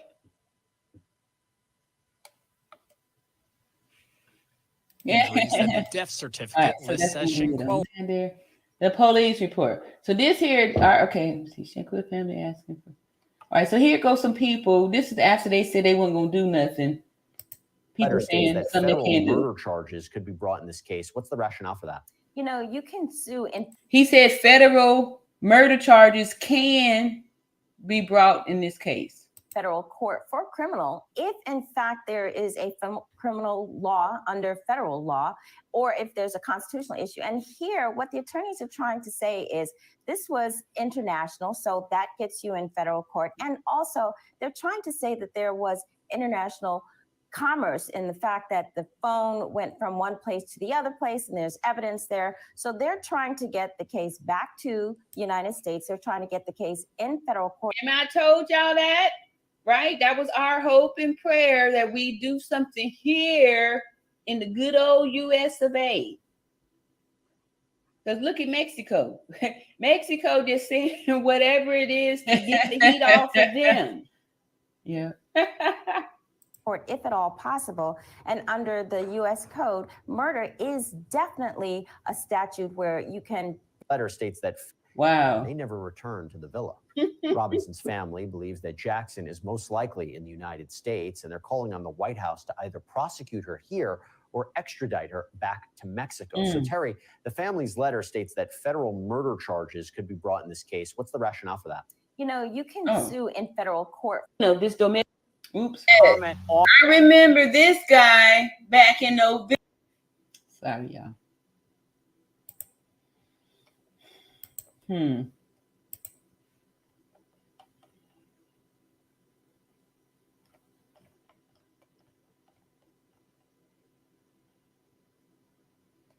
All right, here's another attorney. You know, all these attorneys were saying during that time that they could do something, that something could be done. So if they just officially open an investigation October 18th, I meant to say November 18th. Here, go down here. November 18th is when FBI said they officially opened the case. So if they didn't officially open it until November 18th, how have they already done an autopsy? They officially opened it. Who gets started on the work that quick? If the FBI take all this time, they known to be long suffering and take a long time. How is it that they just get on the case on the 18th of November and they already done an autopsy? That's why, like, who's it? Denethia says at Karanya, in my opinion, I don't think US did an autopsy. Exactly. This here proves it, because if they just get on the case officially November the 18th, how did they do an autopsy so fast? Who doing that? Who doing that? When they take all this time to gather all their stuff, how are they already going right to the autopsy? The autopsy when nobody was questioning the death certificate. There was no need for them to do it. That's why I think and believe that this is baloney. I agree with you. And say here, Kairanya also agrees with you. All right, so Karen says, Elise stepdad is involved with the government and her sister is retired North Carolina police officer.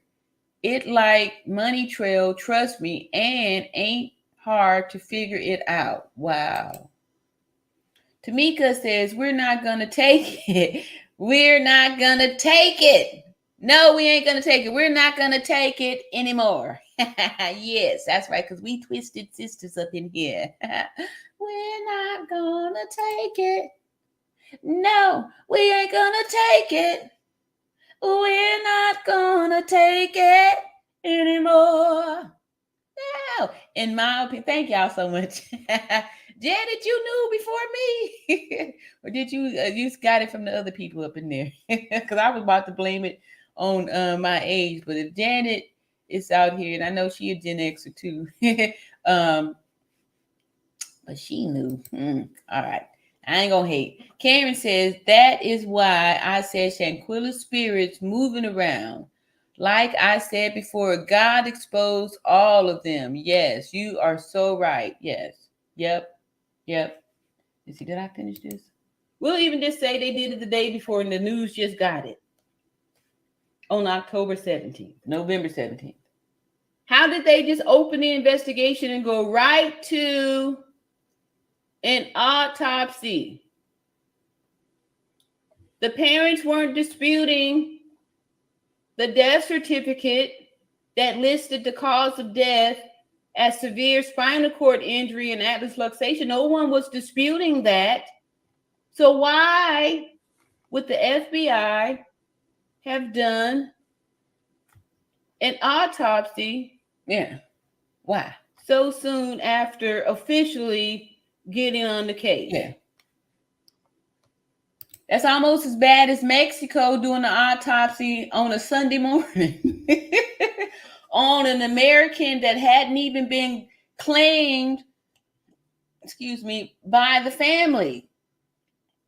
They hadn't even made contact with the family. So how they doing the autopsy on a Sunday morning? Not only did they come in on the weekend, they came in on the weekend for an American citizen who they hadn't even, contact the family. They hadn't even been in contact with. Who's gonna pay for it? The autopsy ain't free. Mexico, with their limited resources, did an autopsy on a body that they said had no foul play. Why? Why they do an autopsy? Who paid for it?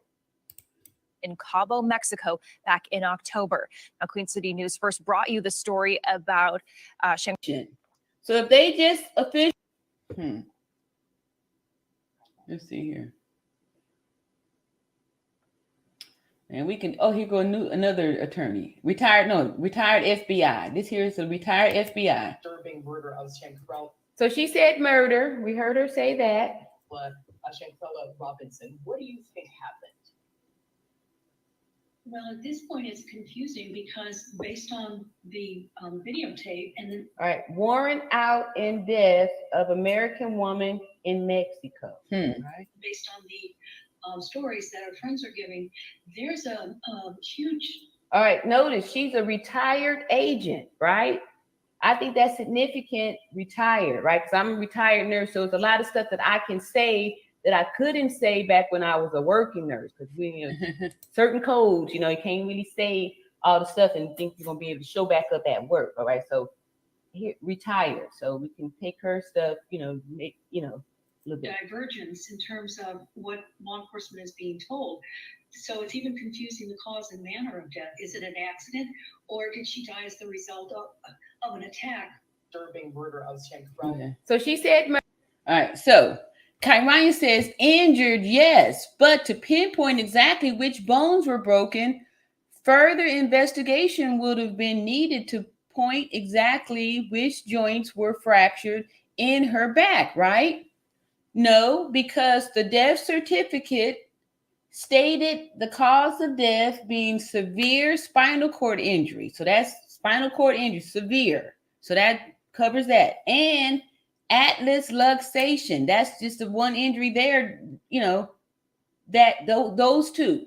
So it doesn't matter if what part of the severe spinal cord injury, that list, that's everything. The atlas luxation, severe spinal cord injury, time of death, after that, 15 minutes. So the rest of the stuff is irrelevant. It's just more distraction because the two injuries that's listed is enough that tells you the cause of death by those two injuries. So the rest of the bones that was broken, it doesn't matter because the two injuries that caused her death is what's listed. So the rest of the stuff doesn't, unless it was in question, unless they questioned the injuries, there's no need for any further evaluation to find out if she also, had a T spine fracture on T12 or whatever, it doesn't matter, or if she had another C fracture, she had a C3 and a C2 also, blah, blah, blah, blah, blah, blah, blah. It doesn't matter because the death certificate lists the cause of injuries and that's all that matters. The rest of the stuff doesn't matter. The severe spinal cord injury and atlas luxation is what caused her death. So, and that explains, that describes everything. So, you don't need to know the rest of the stuff. Distractions. Kyron says, I knew my back was injured, but it took x-rays to tell me disc 4 and 5 were bulging. All right. So the spinal cord is it's all of them, all of the bones there. It says severe spinal cord injury, right? So that's the injury to the cord. The atlas luxation is the top, C1. So, they were specific with it by listing the Atlas luxation. That's the C1. So it did say. It said that. Yep. Yep. And 15 minutes after that, time's up. Karen says, justice is coming soon, and justice for Shanquella Robinson. Yeah, hey, what's going on? Tannis says, salute Iron Mogs in chat. Yes, thank you so much. Everybody giving you some greetings also, too. So let's see if we're going to find a couple more of these here short, because these are easy. These are easy breezy. Let's see here. All right. Okay. This is fun. Let's try this and see what they say. All right, so let's see here. What did the doctor say? All right, so let's see. Yes, around 2 p.m. on October 29th, I called. Oh, so they didn't even. He's saying he didn't even call the doctor until 2. So how are they already at the villa attending to Shanquilla when around 2 p.m.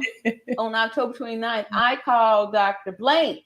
Because remember, the first set of videos, even that one where they said they were there, had already declared her deceased at around 2. And in this report, they're saying that they didn't even call the doctor. And this one is supposed to be calling a male doctor when the other report said it was a female doctor. So all these little discrepancies and stuff here.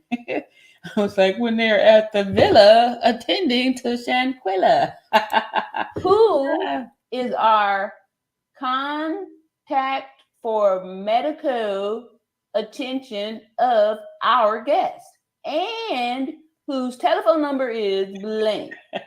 So he didn't make the call until 2 p.m. However, as we can see here, back November 26th, the news was reporting.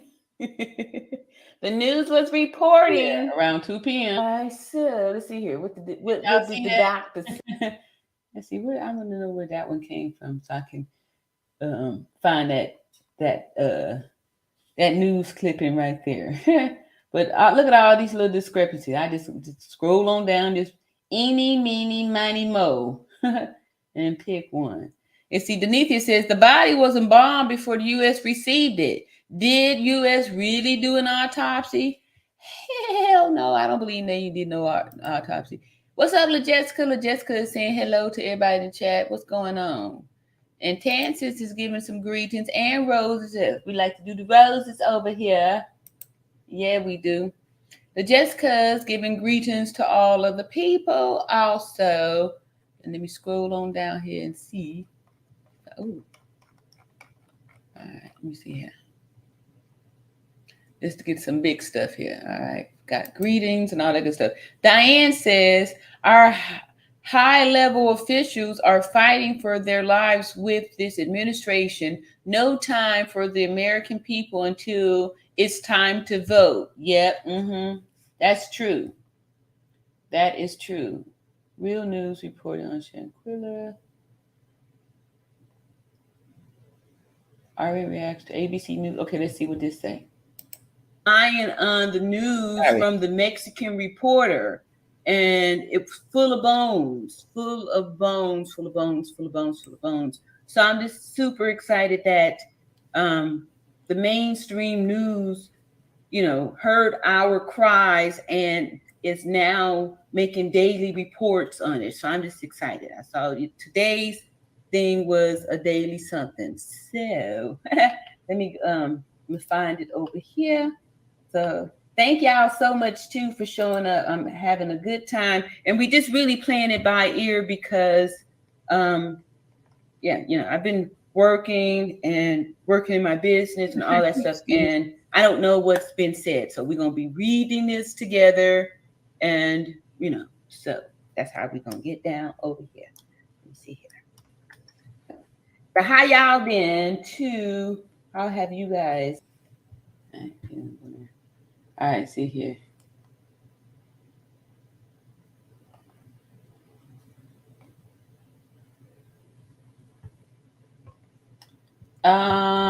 Okay, let's see here.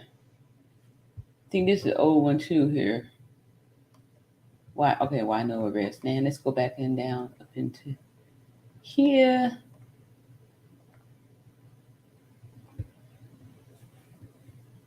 Let's see here. Okay. All right. So let me see here. What did this say?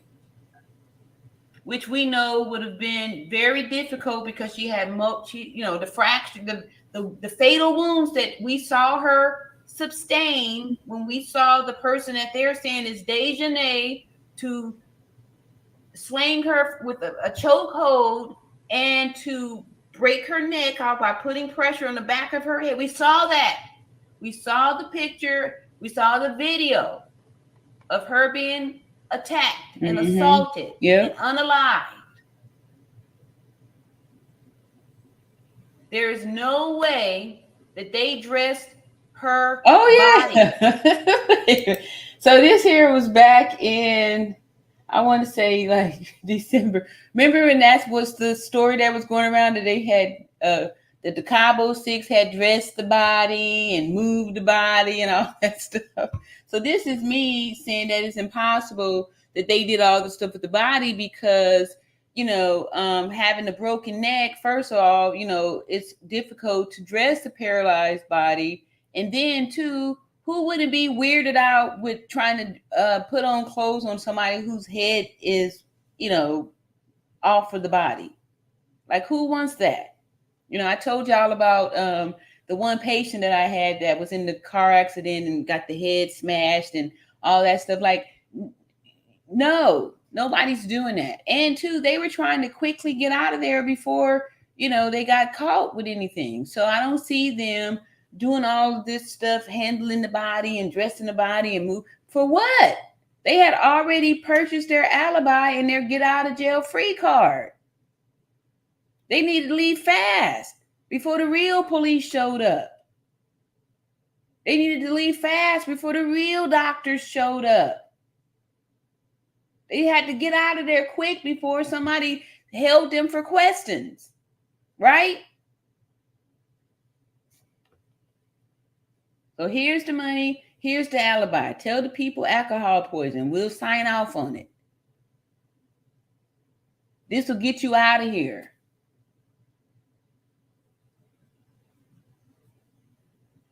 And then hopefully it take her people a while before they can get the coroner's report, because the whole country wasn't in on the cover up. It was just a small few. The police that was doing all the talking in the beginning.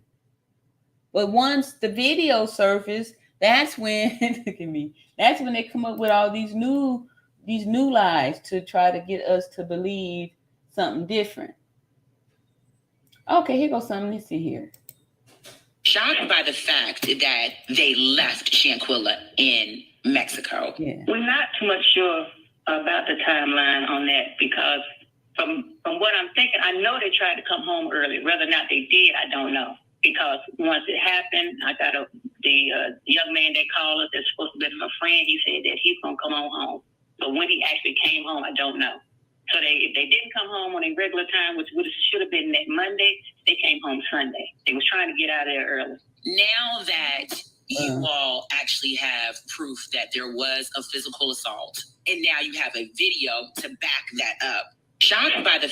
Okay, so let me see, because on this video, that's when the sister had said he, she, whatever the F it is in reference to Dejanay. Let's see if I could get to that live where this was taken from, and we could hear the rest of it. Okay, hey, that's how you do it.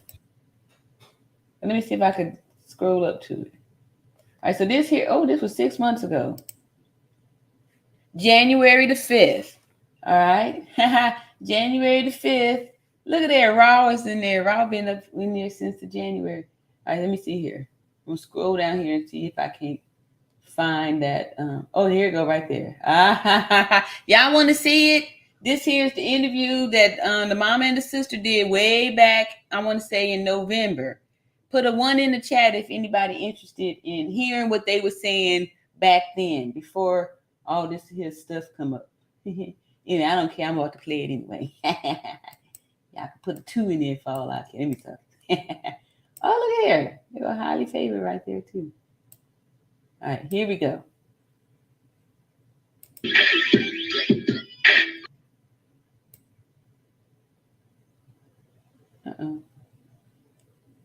All right.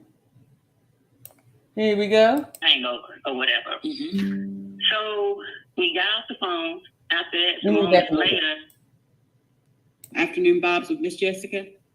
And I think it's important to go back to this interview because they discuss a lot of facts that's hell of a chick in this case. And we need to stick with these facts. Now, granted, did they learn some things after this point? Yes, I'm sure they did. But this is the rough part of when this first happened. Yeah. These are some of the raw interviews that they did with the news media and specifically the local media. And I think it's important to go back and listen to this. I don't know. So I wanted to cover this on the channel because I hadn't heard it, to be quite honest with you. And so I wasn't aware if anyone else had heard it. Back on here too. And so they were speaking very candidly. And I'm just going to go ahead and cut right on into it. So let's listen. Power 98 Charlotte's plug for new hip hop and R&B. Miss Jessica, the girl next door, as this story has made headlines all across the nation, and it's happened right here in our town of Charlotte, North Carolina. So, of course, we had to reach out. I am honored to have the mother and sister of Shanquella Robinson on the line, Miss Long and Miss Robinson. Hello, how are you all doing? Good. How are you? Thank you so much for taking time out of your day to speak to all of our listeners about what is going on. There are a lot of different stories, so we want to be able to come to you all and get the facts. Can you all tell us, how did this start and what is going on when you first got this phone call? I was here watching TV and I got a call. I'm not sure of the time. It had to be about, 5:30, 6 o'clock. All right, so 5:30, 6 o'clock. Let me take some notes here. So we go back to the fake Mexican story. All right, so she's saying between 5:30 and 6 o'clock. All right. 5:30, 6 over here in Charlotte. They stated that my sister wasn't feeling well. All right, so y'all heard that. She said around 5:30 or 6 o'clock. And other thing I want to point out too is that, okay, so she's telling her story. That's how I can tell when someone's telling the truth. She said around 5:30, 6 o'clock, right? When we heard Nazir to tell his version of the details, most, the people, when they're telling lies, they come up with some weird hours. It was 3:16, and because it was a bird that was flying when we were driving down, and at that time, So listen to how people tell the stories, and that's another clue on how you can tell when people lie, right? How they tell the story. Like she's just telling the story. I don't know. Remember, between 5:30 and 6, right? Not. It was 5:32 and 20 seconds. At the tone, the time will be. She had been throwing up. That she's rested now. They said the person that called her said that she was laying down, and at that time we took it as if she just had a hangover. They're out partying. They're on vacation. Mm-hmm. She just feeling bad from drinking. Just a little hangover or whatever. Mm-hmm.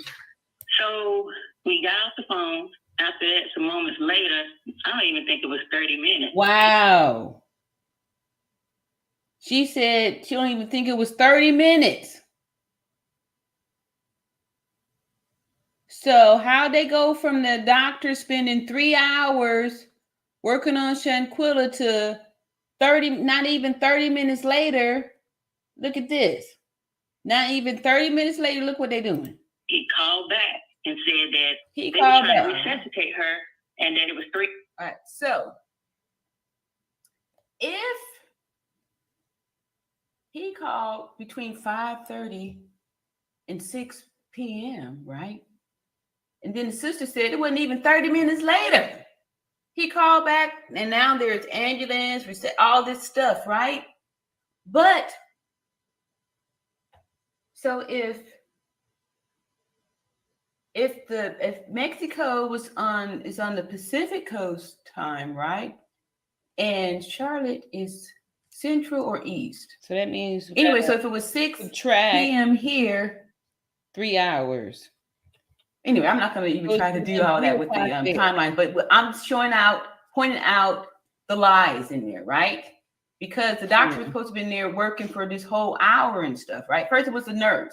Nazir said nurse, right? So there more lies there. So here we go. Here, let's listen here. She said, not even 30 minutes later, dude calls January back 5th, with all this new news that there's 3 paramedics and they're working on Shanquilla, and she's out. And then too, y'all just know that there's never going to be a time that if your loved one is in the emergency, that the doctors aren't going to be speaking to the family, right? That's true. I forgot about that. I said that. They want to talk to the family. I need to speak to the family. That's what's happening. And two, there's never a time that you're going to spend that much time in the field. You're going to start the CPR and you're en route to the nearest emergency room because you already know that you don't, especially if they said they couldn't get an IV. If you ain't getting an IV, why are you standing there? You need to be trying to get an IO access, some type of access, so you can get these drugs in the body to facilitate the CPR. There's no way that they spend 3 hours there. You don't even have 3 hours worth of energy, 3 hours worth of supplies to continue CPR for 3 hours. There's no way. No way. And they're not talking to friends. They won't talk to the family. We need to speak to the next of kin. Yeah. They never even notified the family. They had to find out. They had to look. The dad had to Google. 3 ambulances there, 3 medics there. 3 medics. We just kind of held the phone. He said that they had him got all of them standing outside the house. So he really couldn't tell us what was going on. It went from that to she had passed.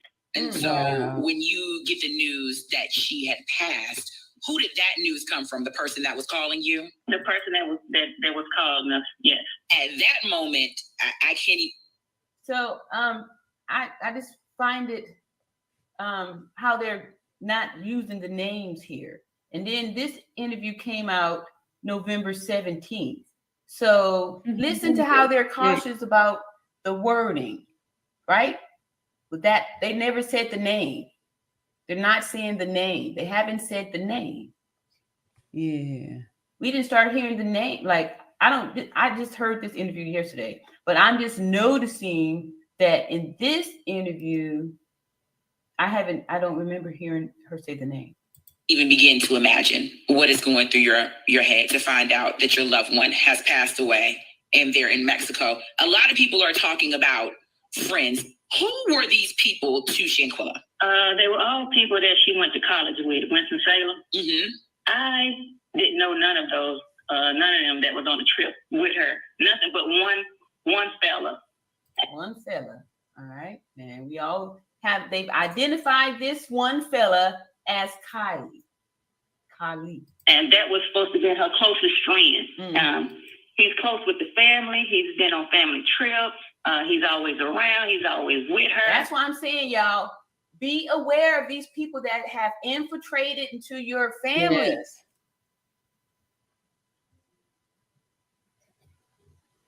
Know what that feels like. Yep. Especially if you are doing. I told y'all before, you need to learn how to stop, look, listen, and feel for vibes. You need to know what it feels like when somebody don't like you and they faking you. Right? Doing better than that person. Be aware that that's placing them at a high potential to be jealous and envious of you. Yep. So you have to be aware of that. That's the one that we got the phone call from, telling us about what transpired. Yeah. The other people we didn't know. We just know she attended school with them. So you get the phone call that she had passed away. When does it turn to, hold on, something is not right? I think maybe the next day, I guess because it really kind of settled in then. At first, we were kind of at ease because he was someone that we trusted. We wouldn't take him to be as dirty as he is. That makes sense to you. So I would say probably the next day we started feeling different about it. Right? See there? Feeling. Right? Yeah, some just They don't feel right. Something wasn't right. This doesn't add up. They haven't even seen them yet, right?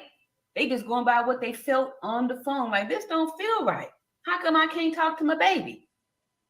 Or the doctor, right? Do you see how your intuition, your instinct is always talking to you? The next day, this didn't sit well with them, that they felt suspicious about what they were told. Tansis says her body was in Mexico from October 29th. Dad found her on November 1st. She arrived back in North Carolina on November 17th. Autopsy done same day, but they questioned how quick Mexico performed their autopsy. Then funeral November the 19th. Wow. Yeah. Yeah. It just seems a bit unbelievable. See, Karen says Mr. Bernard paid $6,000 to return Shanquilla's body to North Carolina for the funeral. Yeah, and I was really thinking like the Cabo 6 was probably hoping that they wouldn't have the funds to, get her body back so soon, that they would give them time to, get everybody on board with the story that they were telling. All right, let's go on and finish back up over here. Can I talk to the doctor? Hey, what about the ambulance? Hey, anybody there? Can I speak to somebody? Let me speak to somebody. So for all those people that was out there talking about, I would have demanded that I spoke to the doctor. There was no doctor to speak to. They telling these people lies. Yeah. Y'all stop judging these family members. Okay. About what he was telling us. Because by then we started getting phone calls from people here saying that they was over there fighting her. The girls was jumping on her. After getting that information, we questioned him, and he stuck to alcohol. He said that's what the medics told him. Wow. And how let me see what I said. medics telling you any type of diagnosis, huh? Thank you. Medics aren't medics don't make diagnoses. It's not in their scope of practice. Let's see. Tansis says at Denethia, I thought Mr. Robinson didn't talk to anyone until that Monday. Autopsy was already done by then. Exactly. That's why I'm saying, how are they performing an autopsy on a body that, no one's claimed yet? Nobody's doing that. And on the weekend too, y'all, come on. Unbelievable. Why? Who was Shanquilla that she was so special that they came out on a Sunday to do an autopsy on a foreigner, on an American Black woman? Why? That they ain't even spoke to the family. Who's paying for it? Who's giving permission to do that? How the medics telling you that? They ain't telling you that on the first day. The medics ain't telling you nothing. That's not their job. They wouldn't have had a diagnosis for Shanquilla. They couldn't have made one.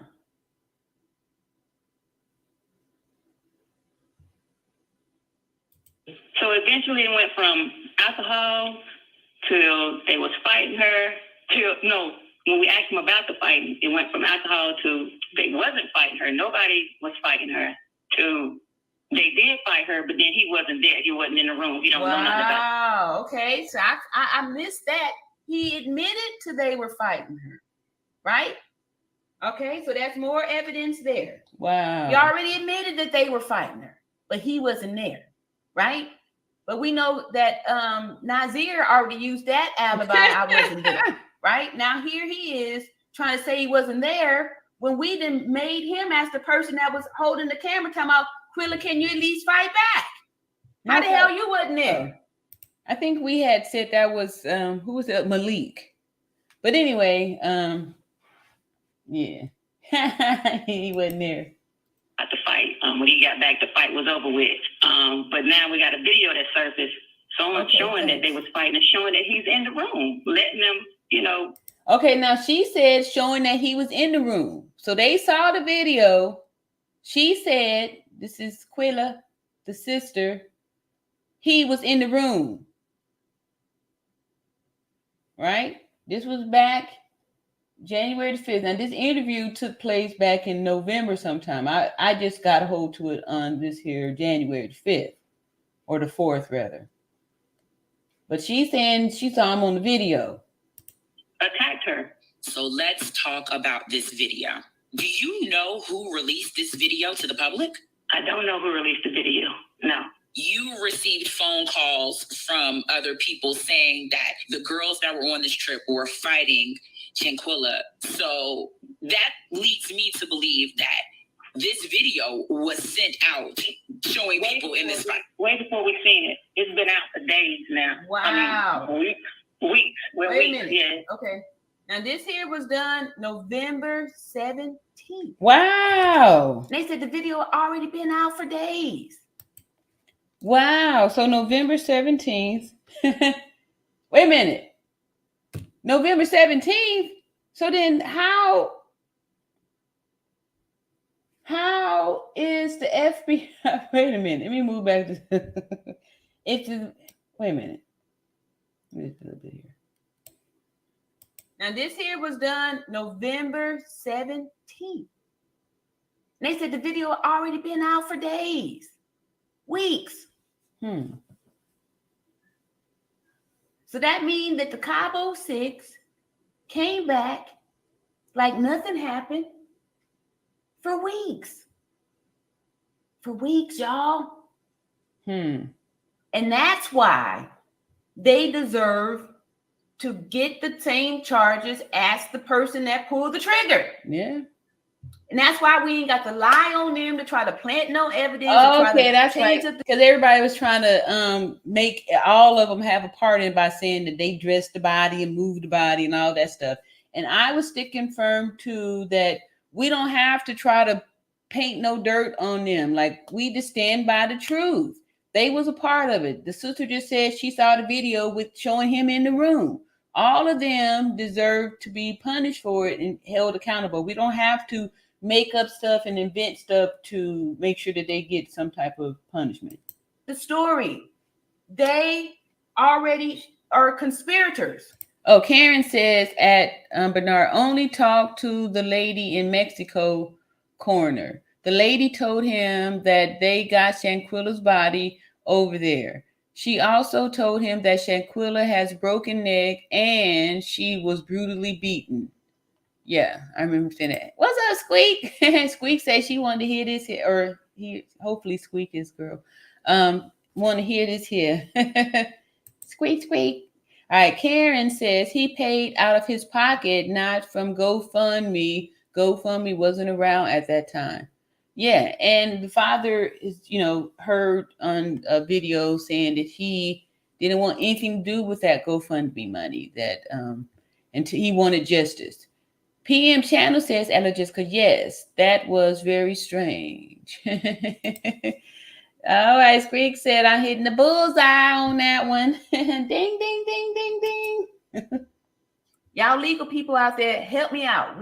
They done broke some laws over here. Just like if a group of people, if the Cabo 6 robbed a bank and one person took a strap and smoked somebody there, everybody there is going to get that rap. We're just now seeing it. So it's been out for a while, because I even had somebody inbox me saying that. It's been out for a while. Multiple people had saw it. Finally, people started talking about it.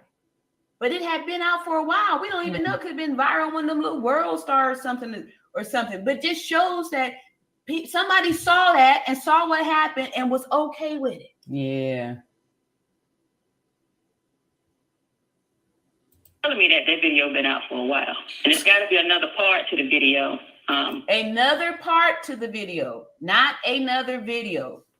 So when people say there's a second or third video that shows Winter picking Shanquilla up by the neck, which we saw was broken off of her body, and body slam her, we know that that's a lie. All right, now do y'all see? From back then, I've always said that it was a lie that Winter picked her up by the neck and body slammed her. What I did say is that I saw Winter hitting her. It's impossible for anybody to have picked her up by the neck after Dejanay broke it. What are you grabbing? What are you grabbing? That's a lie. When they are talking about a second video, we can make a mathematical solution to say that the video that we saw captured someone with white fingernails holding a phone and videotaping it. So that would qualify as a second video. Not with all these other freaky sightings and stuff. Winter picked up wings and, come on now. Too much. That haven't surfaced yet, but I'm sure it's coming. So you see this video and you now see that the young man that has been calling you, telling you what's going on, that he has been lying, that he was actually in the room. He did witness the fight. Do you then reach back out to him? I tried calling him because I was livid. That video did something to me because all of them, they standing there and then my sister sleeps naked. So they had to wake up out of it. Okay, so at this time, she said naked. Everybody was saying Shanquilla was naked. Then remember, they started saying that she was dressed, that she wasn't naked, that she had on a tan leotard. I mean, just all kind of lies and stuff. When everybody reported, Nancy Grace, you hear her say she was naked. Everybody said she was naked.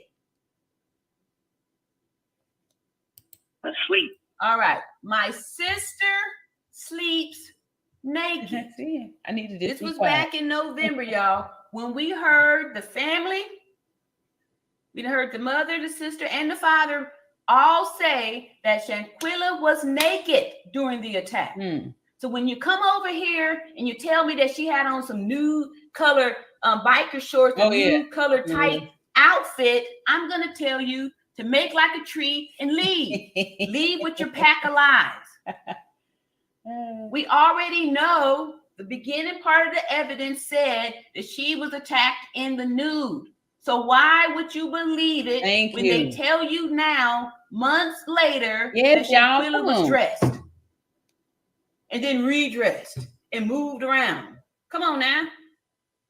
That's why it's important to stick to the facts. Yes. As you can see, the girl that was attacking her had her pajamas on. So, and to see him in there and to know that, I immediately called him. But of course, he's not answering his phone. He's in the hiding now. So the last time that you talked to him was the next day after he told you that she had passed away.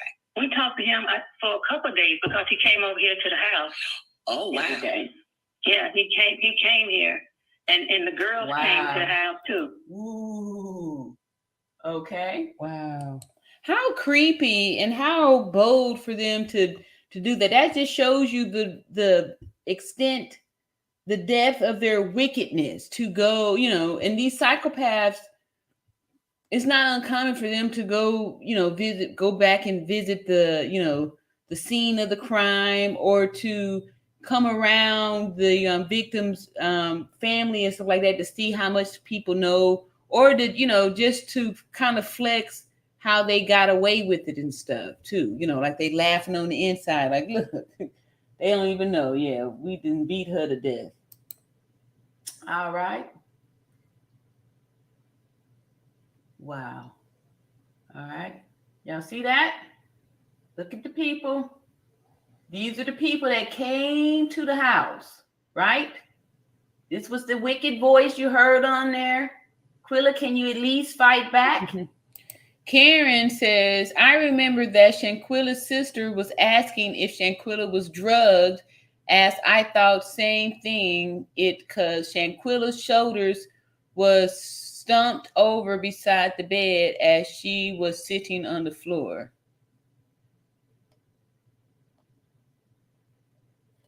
I wouldn't say it. To me, it did not appear that she was under any influence because of how her posture was erect when she was standing before the attack.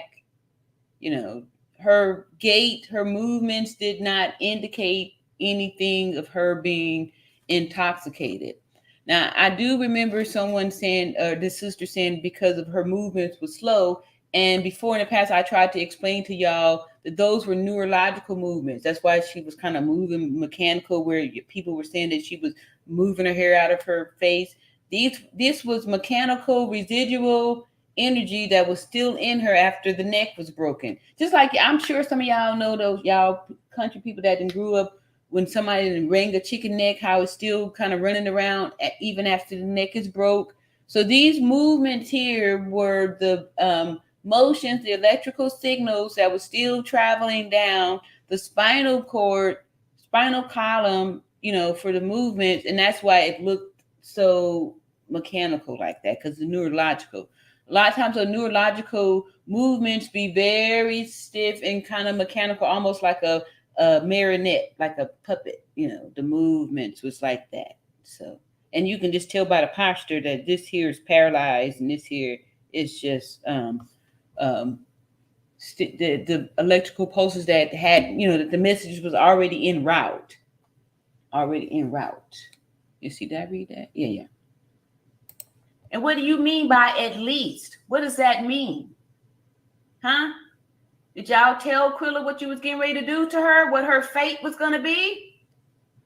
Mm-hmm. Can you at least fight back? What that mean? I was curious about that too, at least. Like, you know, what do you mean at least? Like, you know, fight back something.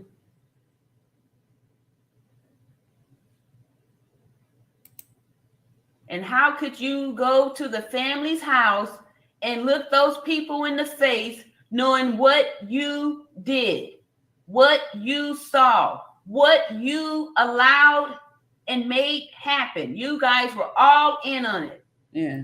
Two of the girls came to the house and we asked them the same questions about the fighting part. Nobody, all of them denied. It was no fight. Nobody was fighting. I think they came home on a Monday or the Sunday or Monday, but the girls came, they all came maybe a Tuesday or Wednesday up here to the house. And I think later on that week is when we actually got the information from the coroner that death had nothing to do with alcohol. All right, she said coroner's death, right? And that's going to be a death certificate. See there? The mom said the coroner's death, right? And now not autopsy. So now we can take that. Like I said, all we are concerned about is the cause of death. It doesn't matter if the information came from a death certificate or an autopsy report, because they were trying to get us to disregard the death certificate. And I'm trying to keep us focused on the cause of death, which is the important thing to note from that, the cause of death. The cause of death is severe spinal cord injury and atlas luxation, which we saw. Spoken to them since this video dropped? No, we hadn't spoken to them before the video. It was just that one time that they came by. They came over here and gave us hugs. Wow. You know?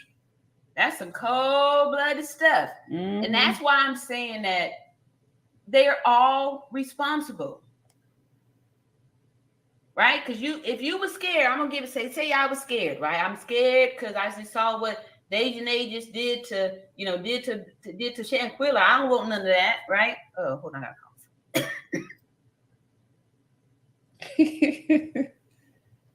Let's see. Tansy says, in my opinion, Mexico did an autopsy.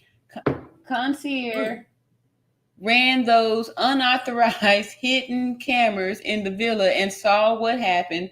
After transportation notified them that the trip to dinner was complete, left at airport hotel.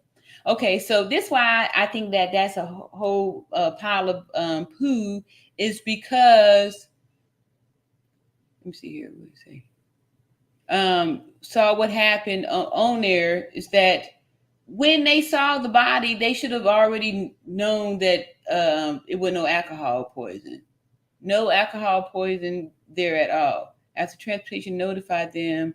And then too, when we read the report that Sue Ann Robinson brought back, that's when the person who was over the concierge had already told him to go home, that he was handling the rest of the Cabo Six. So why did the concierge send a driver there for them to go to dinner and all that stuff? That's baloney. His boss already told him his shift was over. So they ain't did nothing. They lied. All right, so we're going to just finish this little bit up here. I just, you just saw what Dejanay just did in 27 seconds to Shanquilla. Like, I don't want none of that. Maybe, but what about when you got back home? 27 seconds. Right? But 27 seconds. So the video that we're seeing now is only like 12 or 13 seconds.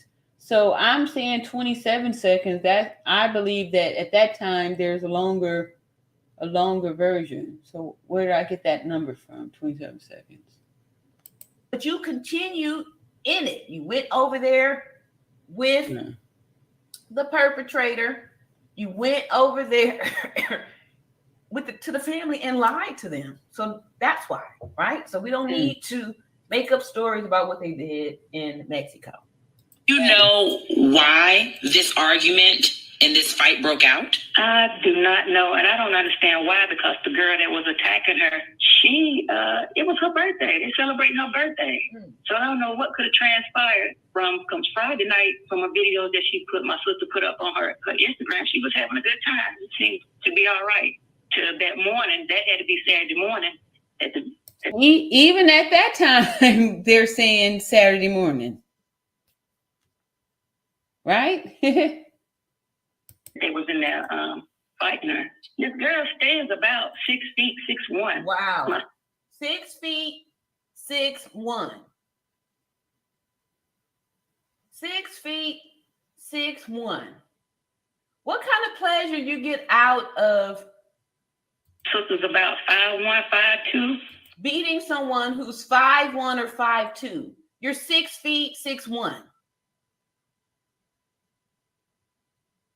100 pounds. As this story has come out, we have heard about the people that were there on this trip with Shanquella Robinson. One of those males has gone on Instagram Live and shared his story. Seen him. Have you all spoken to that male? We have talked to him, but he said that his flight got there. I think he got there after everything transpired, which I don't know how sure that I'm not positive on how accurate that is, if he even telling the truth at this point. But he has been more willing to speak to us than the other ones, because after that night that they came over, we hadn't heard anything else from them. But also, he knew that she had been jumped on, and he never mentioned that.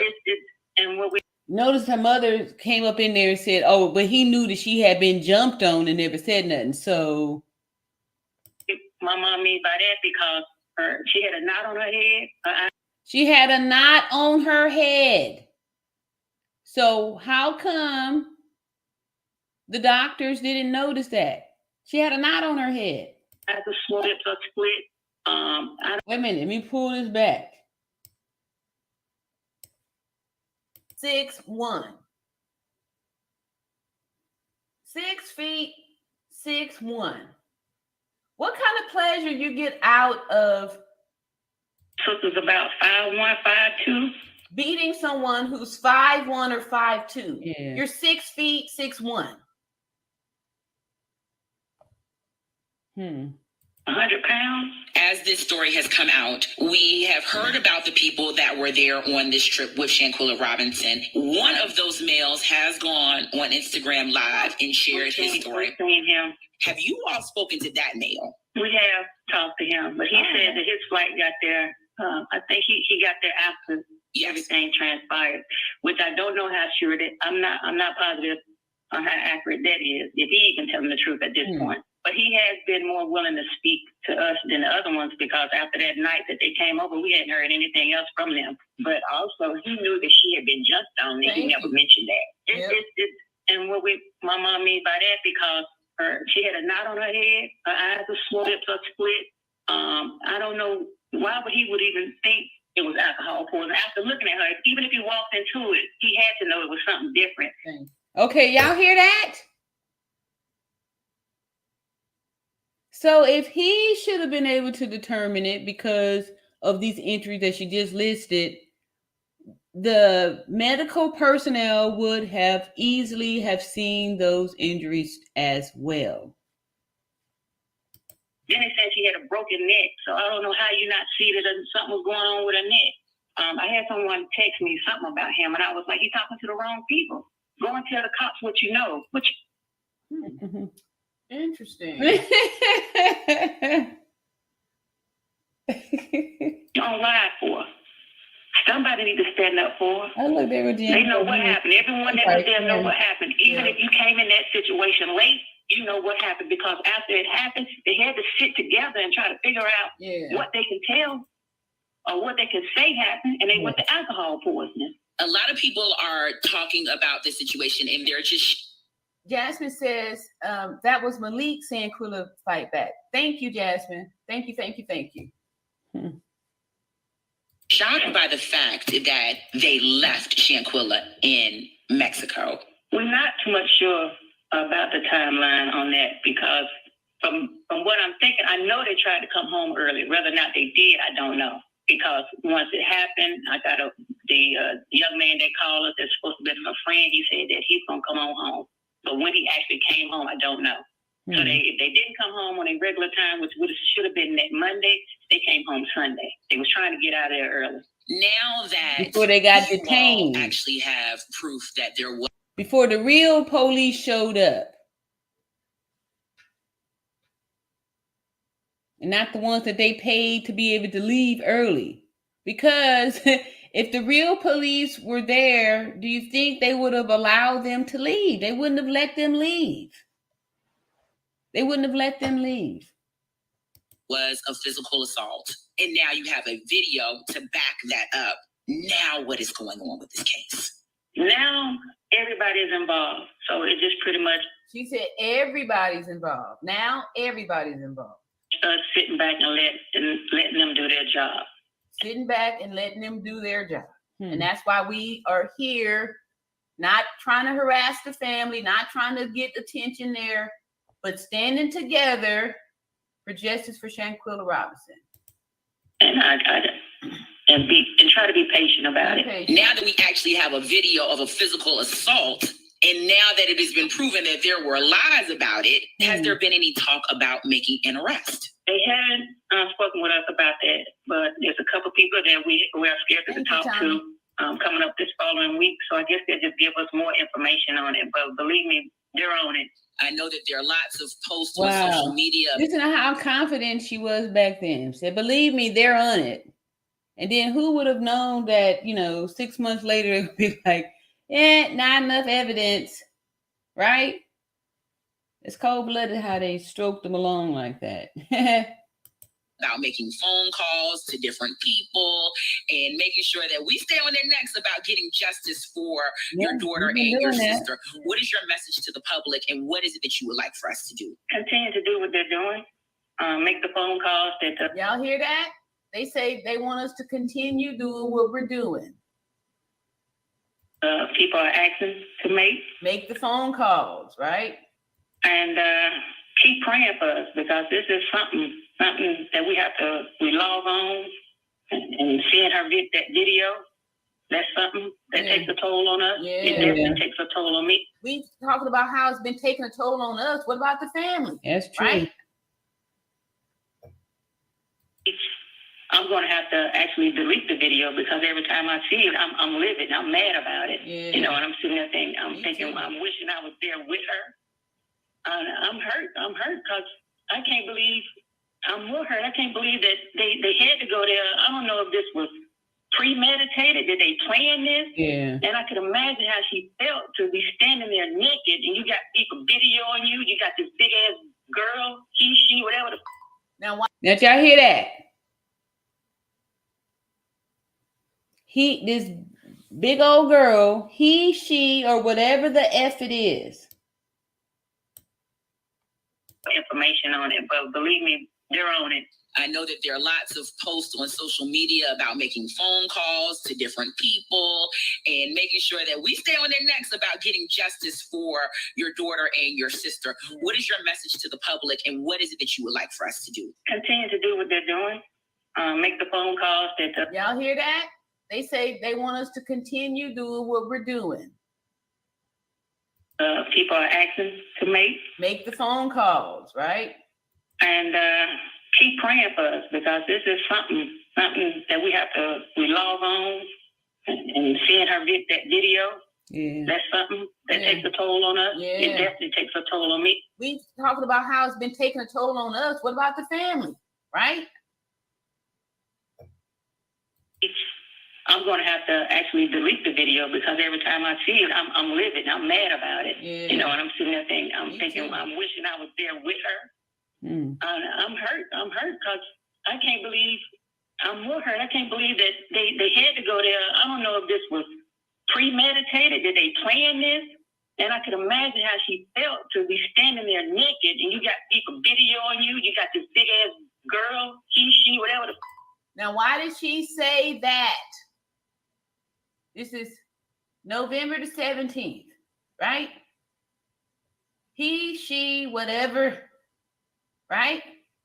Where'd that come from?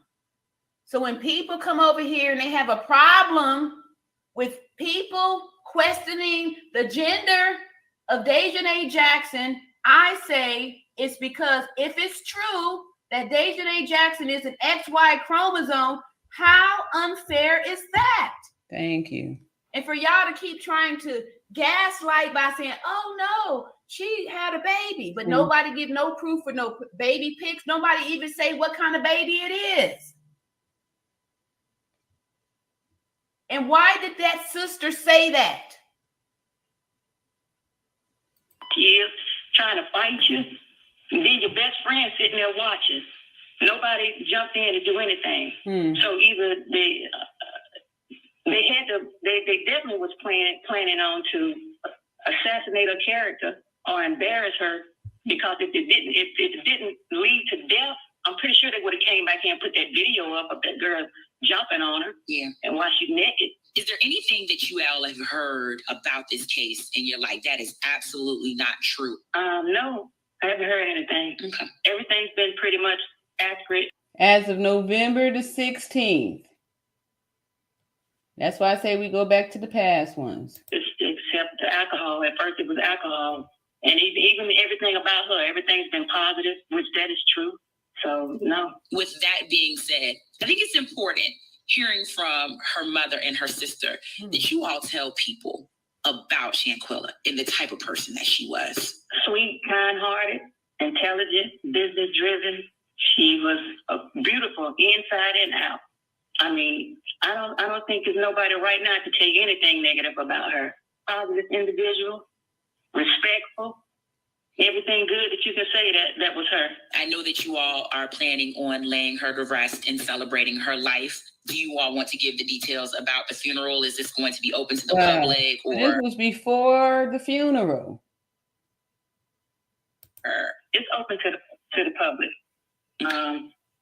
It'll be at Macedonia Baptist Church, 1300 Patterson Avenue. I'm sorry. Saturday, the wait would be from 11 to 12, and the funeral is from 12 to 1. Thank you for taking time to speak with me today. All right, so that was that. All right, so let me get here's questions. Karen says, I remember the maid notified the concierge about nobody in the room on October 30th. that Cabo 6 opposed to staying there till October 31st, but Cabo 6 disappeared on that evening of the 29th. Okay.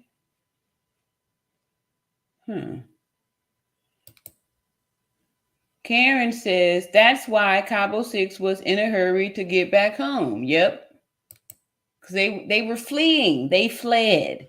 See, Karen says they called Dejanay on the 30th, but she didn't answer the phone till October 31st. She called them back to the manager. But Jessica says, I'm wondering what's going on now. We haven't heard anything in months. True. Let's see. Tansis says at Logistica, it's been almost 60 days since they went to DC. What's taking so long to say yay or nay? Exactly. I think y'all, they just stalling this until the elections is, this is going to be a, speaking piece for someone to get some votes on, right? Because, yeah, I don't think anything's going to happen with this administration that we have now. Let's see. So LaJessica says, so you still think Dejanay is a transgender? Yeah, I've never, whoever's in that video, that is an XY chromosome that is attacking Shanquilla in the video. I just said it's Dejanay because that's what they told us, that the person in the video is Dejanay Jackson. So if that is Dejanay Jackson in that video, that is an XY chromosome. You can tell by the body. You can tell by the movement. I've broken it down on several times. Let me find a little quick short. Shocked by the fact that they left. On that to show, you can tell, I've shown y'all the, let me see where I can find it at real quick. The body makeup, the difference between the XY. Oh, I know what I wanted to do too. I did too late. The difference between an XY and an XX. Let me just do this real quick. I haven't done this in a minute here. All right, so take that off there. When they find skeletal remains, they are able to tell by the skeletal remains whether it is the skeleton of a female, which is an XX. Oh, wrong way. Which is an XX, or if it's the skeleton of a male, which is an XY. The skeletons is the foundation of a human being. Cannot change your foundation. The reason how they're able to tell the difference is because our pelvis bone. This is the distinguishing factor for males and females. It's because females are designed to carry children. And that's why we have this wide pubic arch here, because a baby's got to be able to hang out in here. You see this? Let me see. I got to come over here so y'all can see my mouse. God darn it. Let me get over here and get so y'all can see my mouse. Check out this here mouse. Let me get over here and get so y'all can see my. All right, so let me go over here and y'all see my mouse over there? Okay, so here is. I don't see y'all seeing my mouse. All right, so anyway, over here, this here XY is round like this because this is a female. Notice this big space here, right? The female's going to have this S and this tilt in the pelvis. See how smooth these vertebrae are? Look how it's turned. It's different. Look at here. Look how prickly it is over here. Prickly. This is the males here because males are not designed to carry children. So the male's going to have a straight pelvis and a straight back. So this is the skeleton of a female. This is the S shape that I was telling y'all about. Y'all see that here? This is the pelvis turned to the sides, just like that over there. See that there? This is where the baby is coming out at. This here is the birth canal up in there. That's female, right? So female's going to have that arch in the back because the creator designed us this way so that we wouldn't fall over when we're pregnant with the baby, right? This helps us to keep our balance. This is why females are slower than males, because a male doesn't have this curve in the back because he is not going to be carrying children. So this is going to be straight, right? So this here is going to change how you walk. A female is going to walk with the weight on the front leg. You can tell by watching a person walk if that's a male or a female. Males are going to walk with the weight coming from the back leg because of that straight pelvis. That's why they can, kind of spring out at you. It's no, they can do that because of the way they're designed. So when they find these skeletal remains in the woods, they can determine if that's male or female by this pelvis, because this is what makes us different. Everybody's going to have shoulders. Everyone's going to have arm bones and leg bones and all that stuff. Also, our hips are going to be connected differently. Female hips are going to come down low. See how low it is here? Because the baby's got to come out of the body. So when you see high hips, you can say that is an XY chromosome, because that's how males are designed. Female, males, right? So when we see this video of the Dejanay person attacking Shanquilla, you can tell by how it's moving. It's moving like an XY chromosome. When it comes up and says, "I'm tired of your it pauses in the perfect moment where you can see it's standing on its back leg, right? When it's clapping its hands like that. It's standing with the erect, straight back and these wide shoulders. An XY is going to have wider shoulders because female, see, look how my shoulders just drop right off my body. And an XY, a male, is going to have the clavicle bone is going to extend out to where the arms aren't going to drop for a couple of inches out. The clavicle bone is going to extend out. So you can look at the shoulders of a male and tell. Let me go ahead and share. I think I got a short or something like that. Well, now I know what I do. I'll play one of the videos. Let me see what y'all talking about down here. So you can tell. You can tell that. I showed y'all the one video where when they was playing the drinking game, when they were doing the push-ups, you can see that, what's her name? Winter has an arch in her back. So when she's doing the push-ups, she's doing the half push-ups because that's what women do naturally because of this S shape in our back. That's why back in the old days, in the PE classes and stuff, they had the women do the half push-ups because of this S shape. Is going to put more pressure on the small of your back if you try to do full military push-ups. Not saying that women can't do those, because you can strengthen your body to do it. The reason why they have the women do the half push-ups is because of this arch in the back, right? It's to protect your low back, right? So those are ways you can tell. The other way you can tell is that a man, even if he's dressed up as a woman, the dimensions are going to be off. The dimensions are going to be off because of this arm extension. So they have the longer clavicle bones and the arms are longer, so they have a longer reach. A man's arms are going to extend down longer. So you can tell by looking. That's why, when you see those transgenders, if you just look, you can see those long arms. Those long arms are a dead giveaway, and the straight back and straight pelvis. A woman, even if she has not had a child, is still going to have a little pooch to her belly, and that's because of this here tilt, the tilted pelvis. That's what you see. So you never see a woman, even if she ain't had a baby, it's never going to be straight flat belly.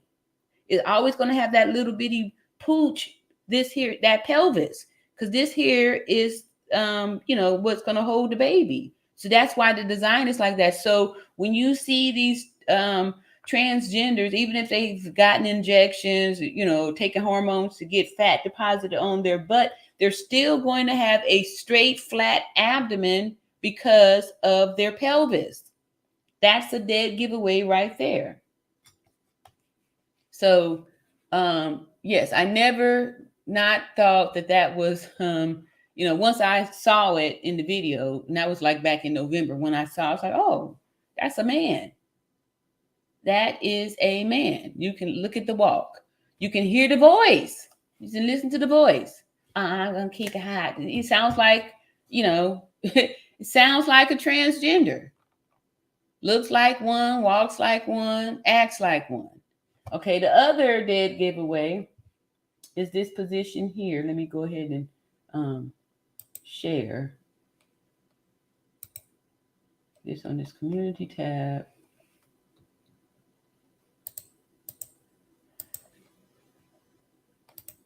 Okay, yeah, here we go. All right, so slide on down here to this one picture that, here we go. All right, so take a peek. Let me see if I can make this bigger. No, that don't work. All right, anyway, look here. This here is an XY chromosome. This here is an XX. An XX, when placing the hands on the hip, is going to go right onto this low back, because this is how long the arms are. And this here, when XY and when XX females put the hands on the hip, they're placing it on the low back to support the back. When the XY, a male, is trying to put their hands on their hips, look how low it's go, because the arms are so long, right? That's how I was showing y'all that these are two different people. This here is an XX, this is female, this is male. Look at the arms. These arms are too long. And look at where the hips, the hands are placed, right?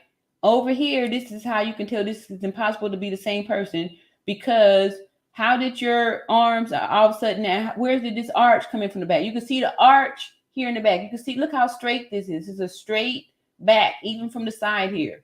This person, on this woman here, on this female, you can see the arch in the back. On this male, you can see the straight back. This is an XY chromosome. This is an XX. You cannot fake. You cannot get an arch placed in your back. You cannot change. Look at the shoulders. Look at the shoulders. Look how this shoulder's here. Look how short the shoulders are. They look just like mine. They're dropping right off from the arm. This here is an XX. Holding and putting the hands on the small of the back. Now I've shown y'all too with me. Look here. Woman gonna have a arch in the back, arch in the back. When I put my hands on my hip, look where they're going. They're going right there. Right there, the small of the back. Men gonna put the hands, gonna be right down here. Down here, because this is how long, this is where their hips are at. So, all right, can't do that. And then too, women arms are gonna fit right in here. There's certain landmarks, certain positions, certain things that is particular for women. Look at these, these shoulders up here. Look how wide these shoulders are because of this long clavicle bone. See there? That's what gives this extra extension. Look at that. See there? See that? Can y'all see that? See that? Look at that. Okay. All right. So let me go over here and show this here video of I mean, even just looking at, I wish I could make this the thumbnail. Even looking at this, look at this straight back. I can't, every time I turn the mouse. Look at how straight the back is there. Isn't there the way I could just put the thumbnail up?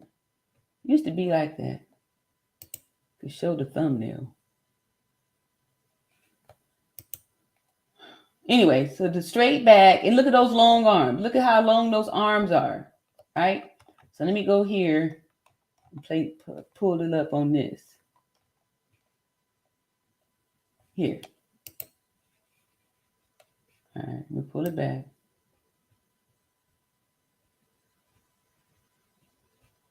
All right, all these moves. Okay, let me go right here. And I'm going to show y'all a penis.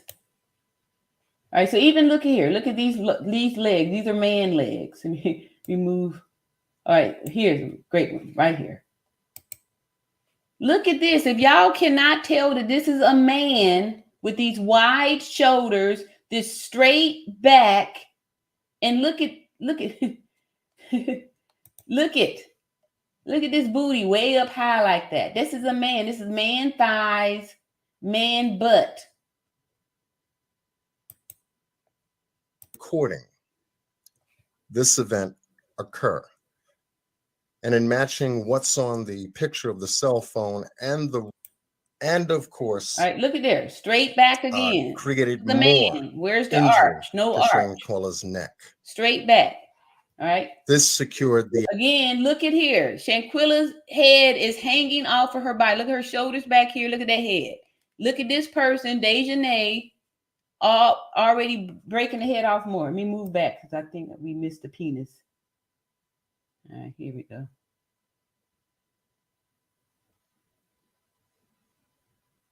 All right.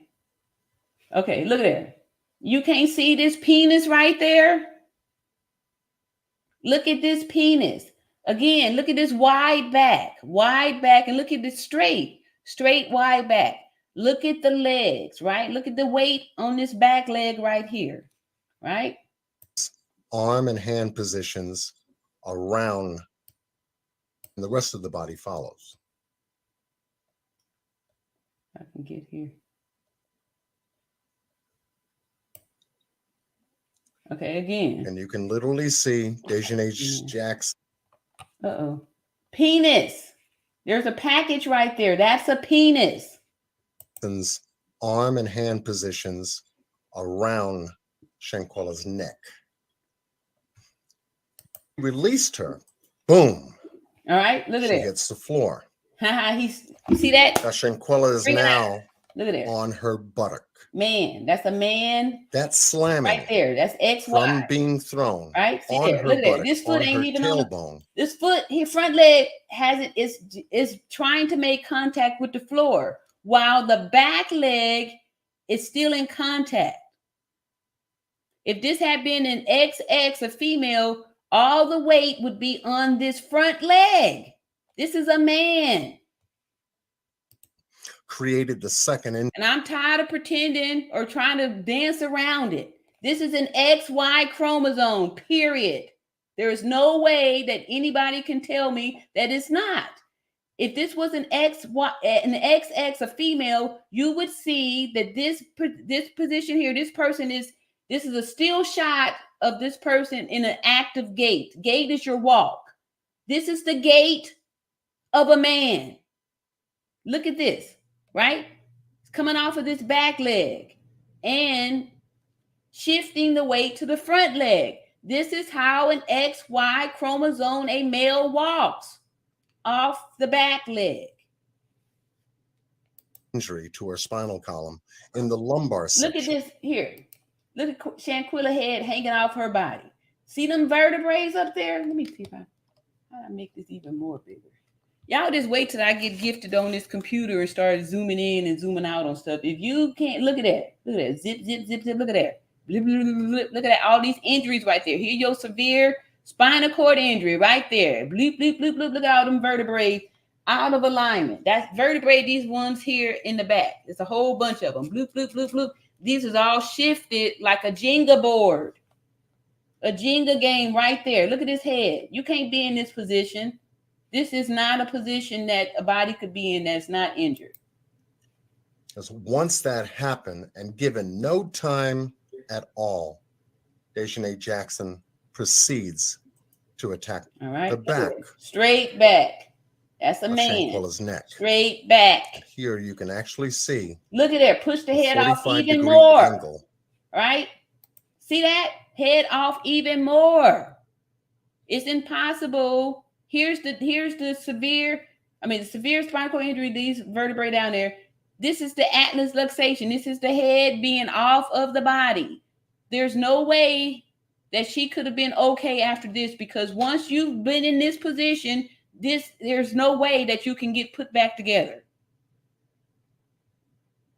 This is the detachment here. This is the internal decapitation that several physicians, including the physician on Nancy Grace's podcast, highlighted, indicated right here. Atlas luxation, boom. Look at that. From her shoulder blades here. Her back is. Look at that. All right, look how bent down the back is. Look at that. That's the bottom of the bed there. Look at her. Her head is past that, and her back bent down to. Look at these legs extended, toes flexed up. This is this bad here. This here, bad.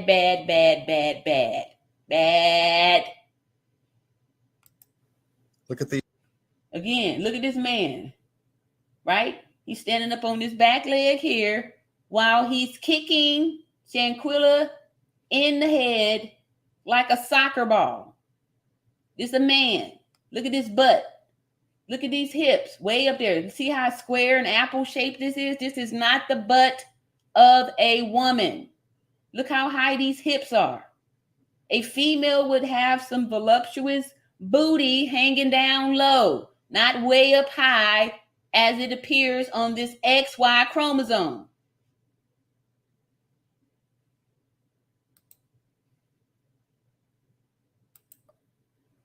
I need to play one to show it in live motion so you can see when it goes, I'm tired of your it, and standing up on that back leg in the motion to make a forward step, all still holding itself up erect on the back leg.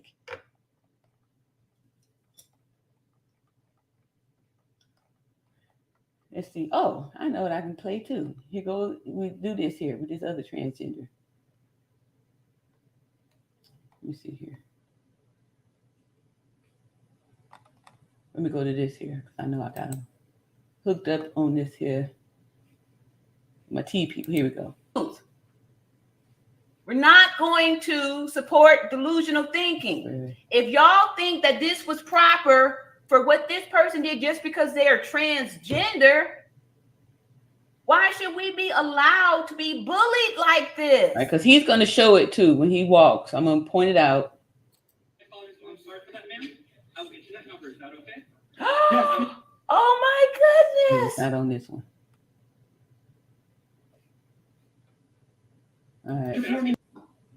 Oh, here you go. Watch. All right, okay. All right, see there? Even him walking backwards. Look at there. Weight on the back leg. Look at this straight back. Okay?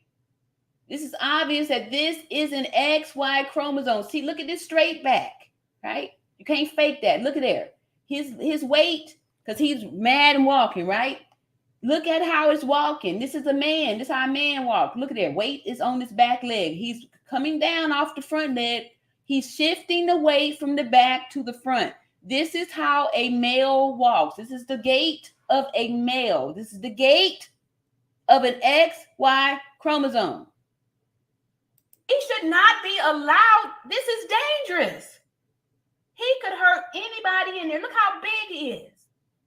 And he's mad and raging. Why? Because he's full of testosterone. He's an XY. There's certain things that XY chromosomes do. Now, if he's allowed to walk around with this delusional, this is dangerous, y'all. Dangerous. I will get you that number right now. He is the only. Everyone in there yelling. Everyone, the guy who's working there is trying to keep him down. I'll get you the number right. He's even corrected himself in calling him. I wanted y'all to see the gate, right? So there's the one man now. After he's corrected himself. And it's still not good enough for the transgender. What do y'all want? Called transgender. Look here. All right, I just clicked on a screen transgender. Right. So anyway, I want y'all to see how you can just tell by the walk. Look at there. He should not be a. Look at that. Back leg, front leg, not just coming down on the floor. Trying to find the one video showing Dejanay with. We're not going to support delusional thinking. With the same gait on there. Anyway, I can set it up for our next little thing. Oh, I know. I got a live that. Let me see what time. It's running late, but again, I wish I could make this big because look at those long arms. The long arms are another indication that gives it away. Straight back, long arms are easy ways to see these transgenders and stuff. So anyway, y'all can see I got videos on here where I break down that kind of stuff on there, and you can't change, your skeleton. That's just how it is. It's how it is. That's how it is. That's how it is. Where am I? Way up here.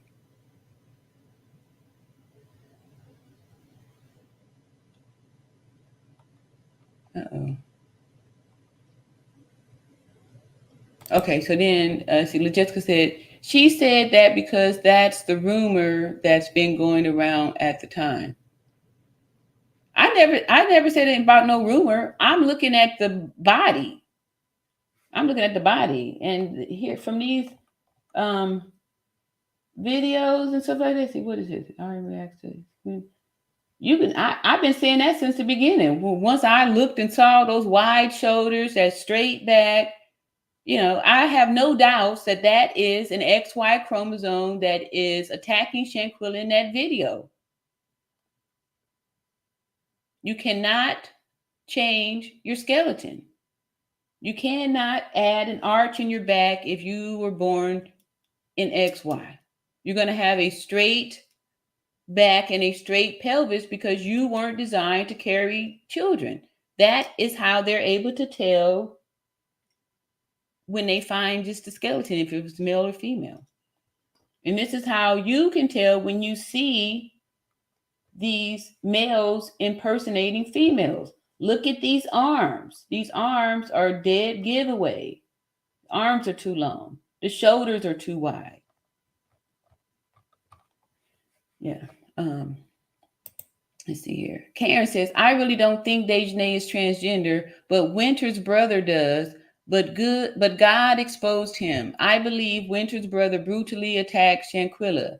It's because no woman fighting like that except a man. Yeah, like I said, if that's not Dejanay in the video, that's the man. Whoever that is in the video is an XY chromosome. That is clearly a man with those wide shoulders, those long arms, walking with the weight from the back leg. Everything in the video, all of the movements, even the penis print that we see in the underwear. The penis is showing. We have a dick pic. So if you want to be in a delusion that is not a male, stay there.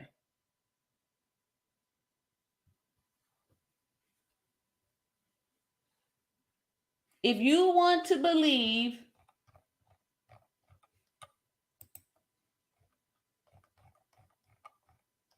that a female, look at the arch, is lifting Shanquilla off of the ground, here, look at this. Let me see. Look at that. This man is holding her up. Shanquilla's feet is off of the floor because this strong XY chromosome is lifting her. Lifting her. Look at this straight back. What about this looks like a woman? Nothing. Look at these wide shoulders. Look at this skinny butt, this little bitty short booty. Women booty long. We got long butts. We got backs.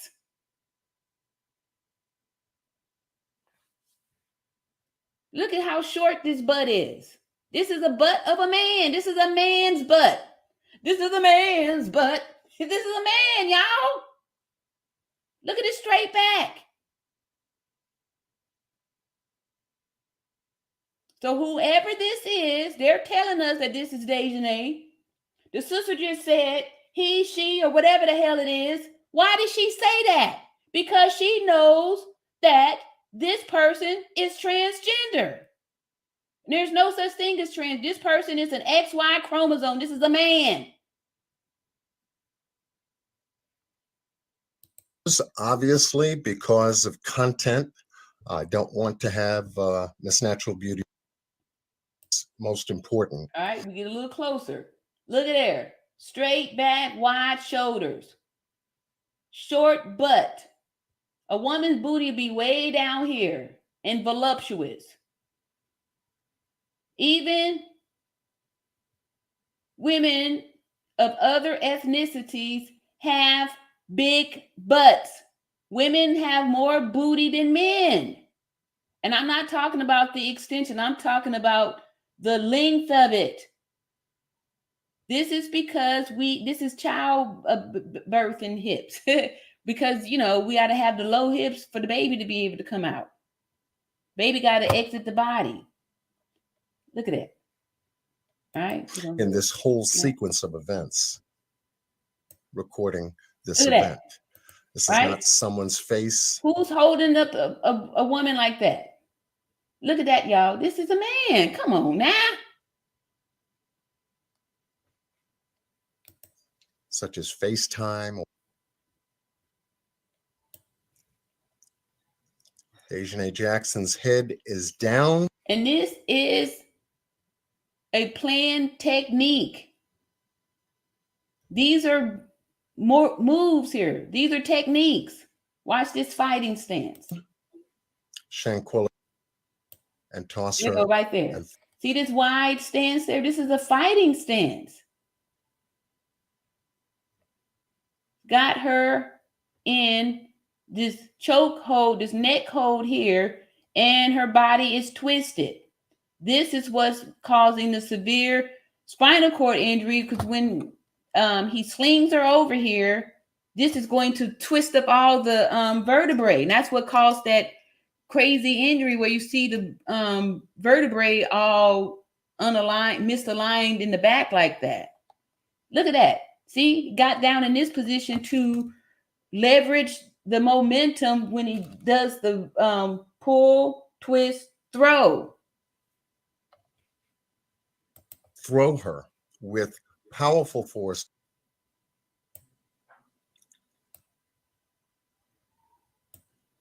And you can literally see Dejanay Jackson's arm and hand positions around Shanquella's neck. So, all right. So let me wrap up here. And yeah. Let's see. Karen says Gerald related to Dejanay as they are cousins. Oh, I don't know. I don't know that. Karen says Gerald Jackson protect her. Karen also says, but Dejanay still involved along with the rest of them too. They are all guilty, same as Joya too. Okay, yeah. I say anybody who was there on that list, all guilty. The Jessica says that Karen Hadford, just curious as to where you are getting your info from. Yeah. None of what you have been saying have been proven, just speculation. Yeah, that's true. You see, Karen said, Jessica, you will be surprised It ain't hard to figure it out. Shanquilla's spirits moving around and God exposed all of them. LaJessica says that, Karen, you're throwing things out there without any receipts. That's kind of why this case is so confusing, because people are just saying things without providing proof. That is excellent point. That's true. Karen Brewer. Hey, Karen, says LaJessica, so sorry. I fell asleep for a moment. All right. We about to wrap it up, though. So anyway, I don't think we have any more rabbit holes for tonight. LaJessica says, it's okay, Karen. It's okay. Tansy says, I never received that. Oh, yeah, I'm talking some more personal stuff over there. All right. Hey, what's going on, La Dame? Bone Sweet, he says, everyone, hello. Yes, LaJessica says that, Karen, no, I'm not acting up. I'm asking where she is getting her information from, because everything she is saying have not been proven. Yeah, that's fair. That's fair. And that's one thing that we've always done over here in this chat, is that when people put stuff out there, don't be offended or dismayed when the chat start asking for receipts. That's just what we do over here. We want to see the receipts. Karen says that our Dejanay has a malformed left arm. It has been proven to be Dejanay. A malformed left arm.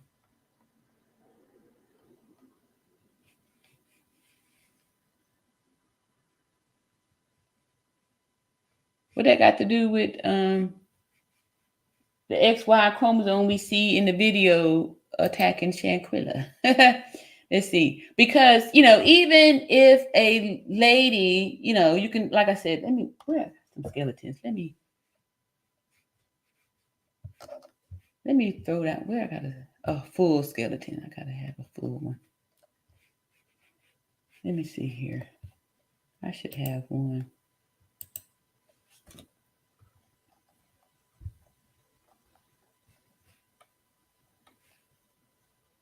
Let me try. Let me do this. Take this out. Oh, but that's only a lady. And I'm gonna have to. I'll do a little bit more looking around for y'all to get y'all some better visuals and stuff like that. So to be able to see and know for sure that when you see these extended shoulders and stuff. Maybe I can just Google some people's pics. When you see those extended shoulders and stuff, those are clues. Straight back clue. You see, Karen says Dejanay Jackson and Gerald Jackson also related to 23-year-old lady that one does fraud Dumping of Justice, Department of Justice. All the last names as Jackson. The family ain't tell nobody its secret identity. Same as rest of Cabo 5. Okay. I'm lost on that one. Jackson is a pretty, well-used name, just like Smith and something like that. So let me see. LaJessica says, what is your email, RN? My email is, I never dropped the link. It's sitting, oh man, I'm so sorry. I thought I had put it in there, but I never dropped it.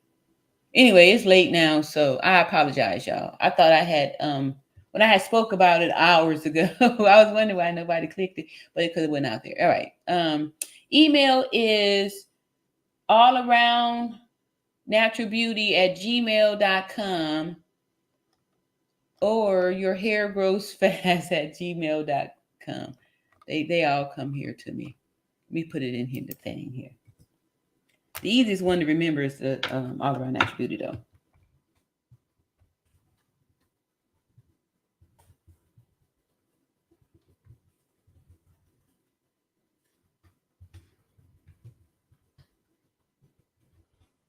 All right, here we go.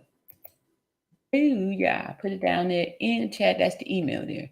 Thank you, LaJessica. I'll be appreciating. Let's see. Karen says, "What? That is why Gerald Jackson blurred the face of the video of the aggressor. Blurred the face."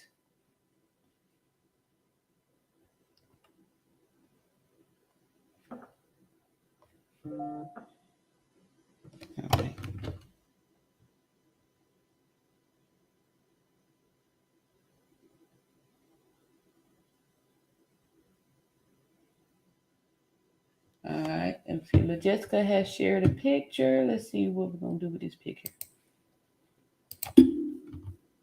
Find it on my mail here. Thank you so much here.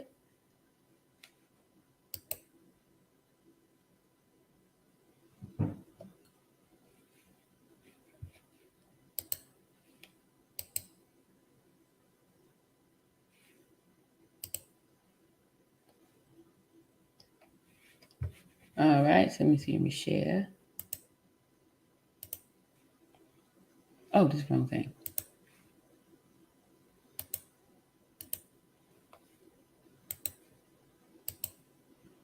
Okay, so we've got this picture shared.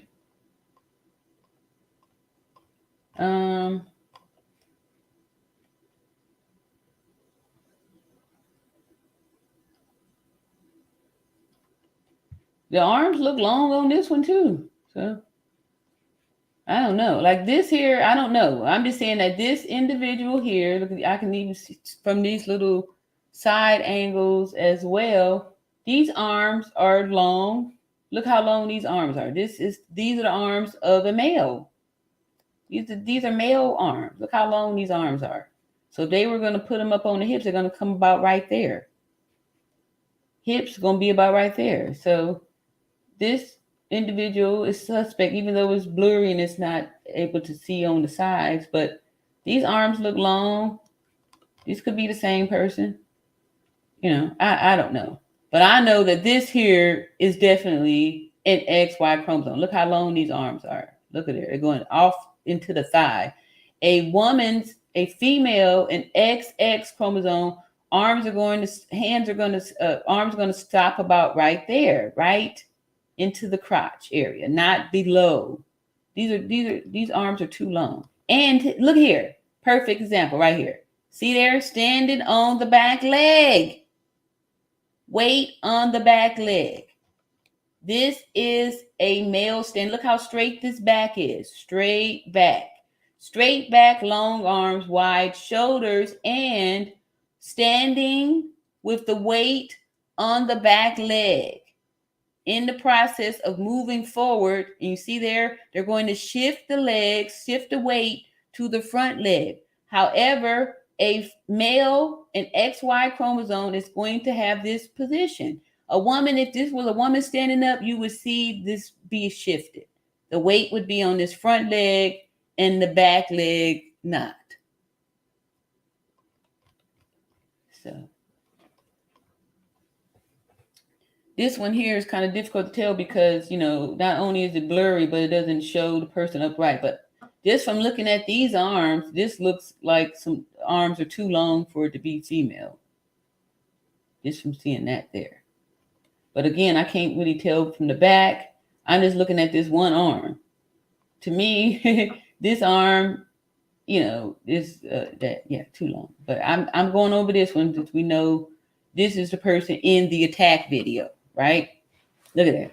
Long arms, man arms down there, man legs, man standing in man position there.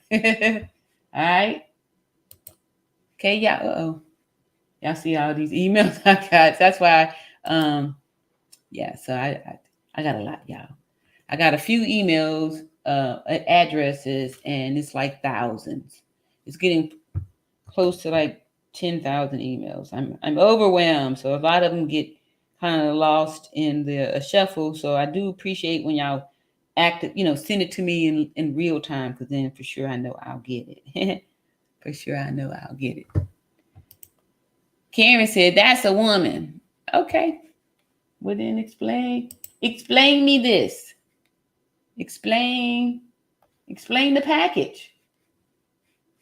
Explain the penis pit. Wait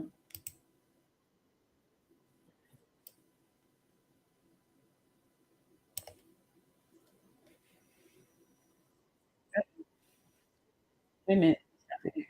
Wait. If this is a woman,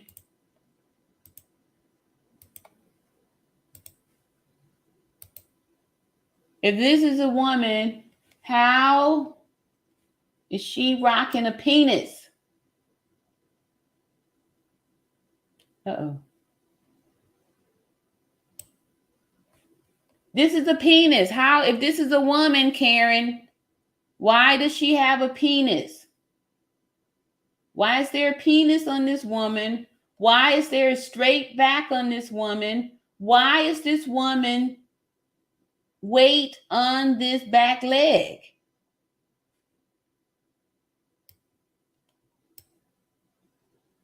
Why is this woman sprinting out, thrusting out on his back leg with a male gait, with an XY chromosome gait, Karen?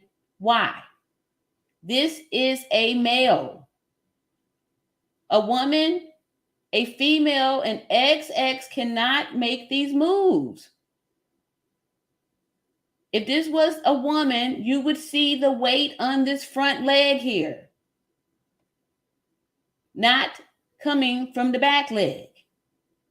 Because a woman's going to have a tilt here in the pelvis, and that's why the motion is forward.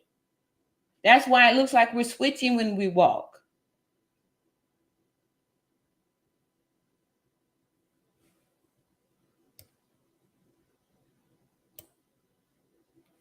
Look at there.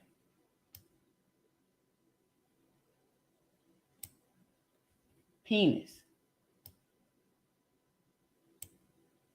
Man moving.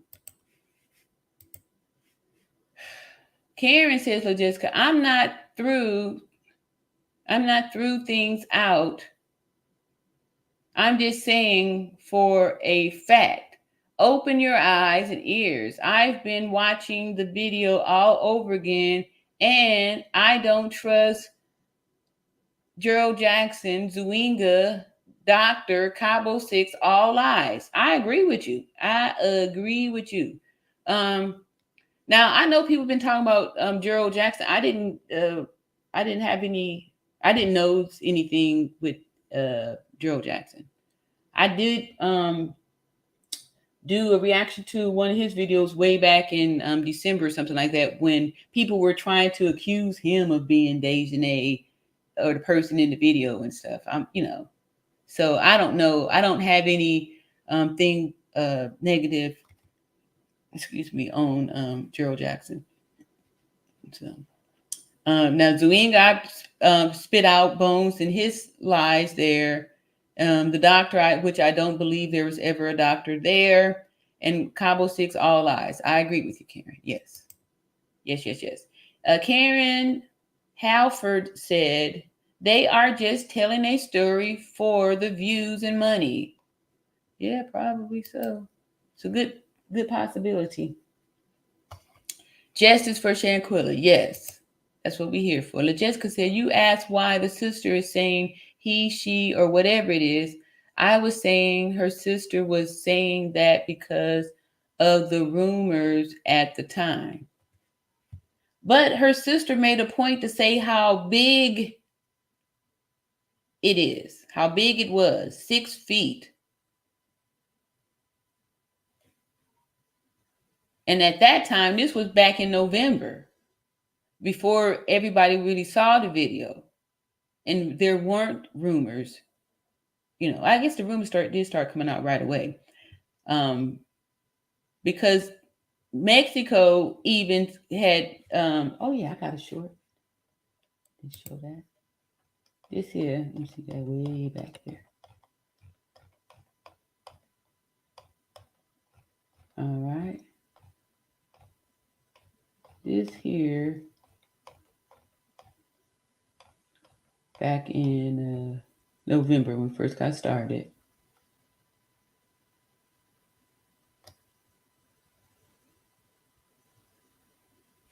Let's see. Maybe it's this one. Let's see here. People who she went to school with. That's not it. Hold up. Try. Here we go. There. They come in there. And see, Unbiased said they never said the name. However, they said the transgender we about to get something up in here right now. I was trying my best not to go there because I've heard some stuff and I was like, I don't know, but here we go right there. Somebody else bringing it out to the table. We say, Unbiased said they never said the name. However, they said the transgender featured in the video.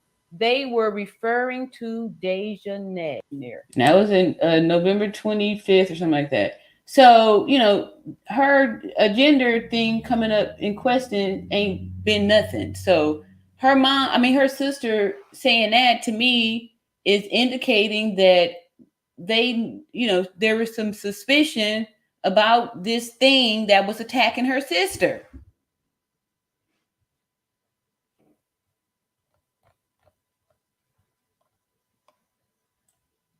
So I don't know, why is it so hard to accept the fact that this is an XY chromosome attacking Shanquilla? Why is that so hard to believe? Why is that?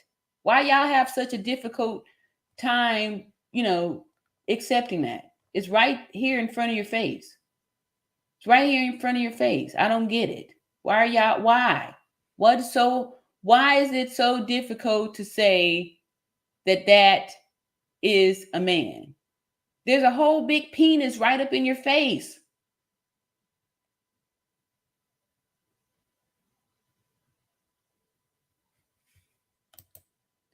Karen says, Ariane, it's very difficult to tell you something because you become assertive in your statements. You won't listen to different opinions. That transgender person was stated as such. I don't need nobody's opinion. I'm looking at the body mechanics. I can see. I could tell a straight back. I can see when somebody ain't got an arch in the back. I know what a XY chromosome look like. And you can't tell me what my eyes are seeing.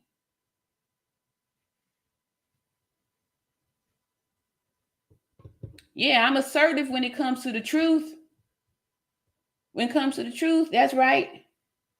That's right. You haven't been able to tell me that ain't a man. How is that not a man? How that woman got a penis? Huh, Karen? Tell me how that is a woman. I done showed you how it's a man. You can't show me how it's not. You can't show me how that's a woman. You can't prove to me that that's a woman. I already showed my evidence on how it's a man. Show me how it's not.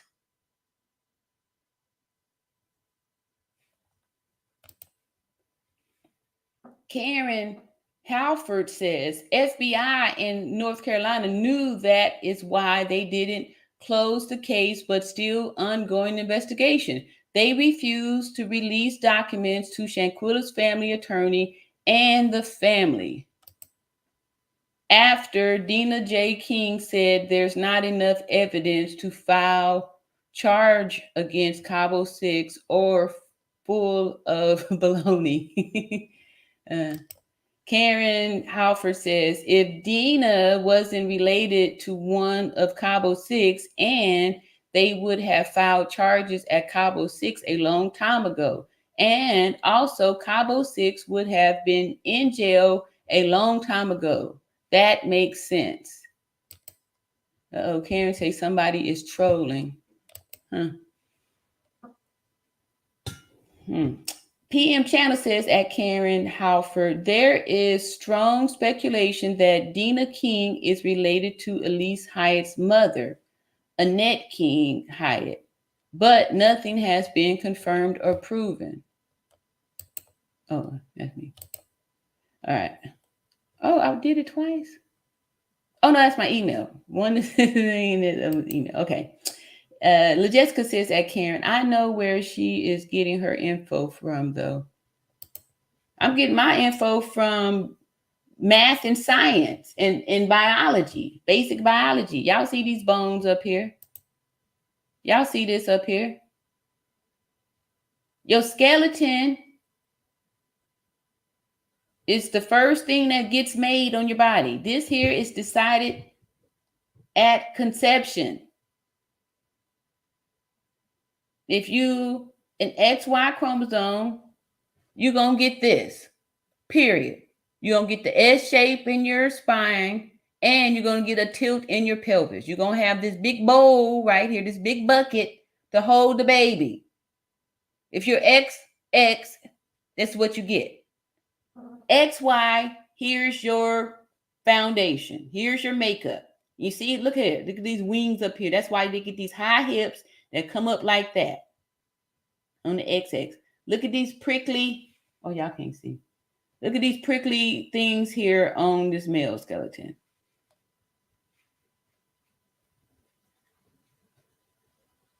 This is me because as a nurse, we have to take anatomy and physiology. We had to identify all the bones. We had to be able to identify the male pelvis bone from the female pelvis bone.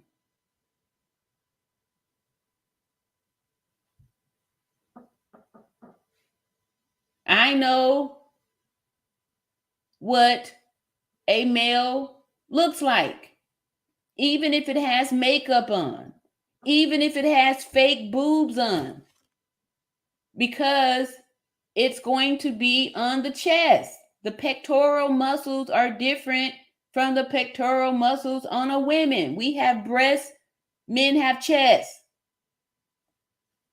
Long clavicle bones, having the arms extend out like that. That's another clue. Long arms, you cannot change that.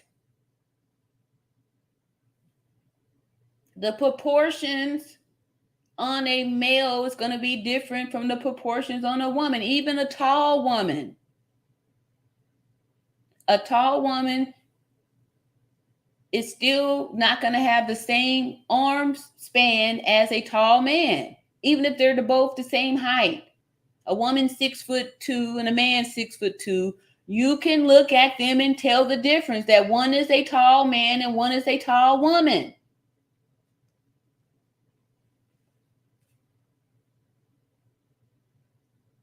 I saw a male attack Shanquilla in the video.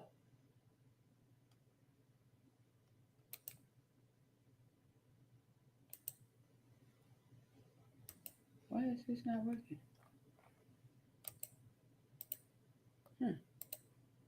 All right. Karen says, PM channel, don't worry, and you will see and find out later on. And I'll say, told you so in the near future. Ain't no family telling anyone to its secret identity. I said it enough. Okay, good night. All right. Thank you, Karen, for your engagement here and adding something different to chat here. Jessica says that PM channel, that's what people say when they can't prove anything. Okay. OMG, I'm glad someone does. Okay. Jessica says that Karen, you can tell who come from her channel because they are the only one to be talking that nonsense. PM channel says that Karen Halford. I will wait until it can be proven. I am all about justice for Shanquilla at this moment. The family would be crazy to admit it at this point. Good night. See you next time. Yes. All right. Thank y'all so much for coming and putting your engagement up in here. See, favorite painter says Dina King is not related to Elise. And that's a man fighting Shanquilla. Thank you. I see the ding, ding-a-ling. I'm sorry. Thanks, Arian, for your work. Thank you. Okay. That's why I was like, at this time, I'm not even backing down. I'm not trying to step over and walk on eggshells. It's a freaking man up in there, unaliving Shanquilla in the video. I mean, how many more things do I need to point out? I showed you the straight back. I showed you the penis pic. I showed you the gait. Men walk with the weight on the back leg and women walk with the gait on the front leg, period. And it's because of this skeletal design that cannot be changed.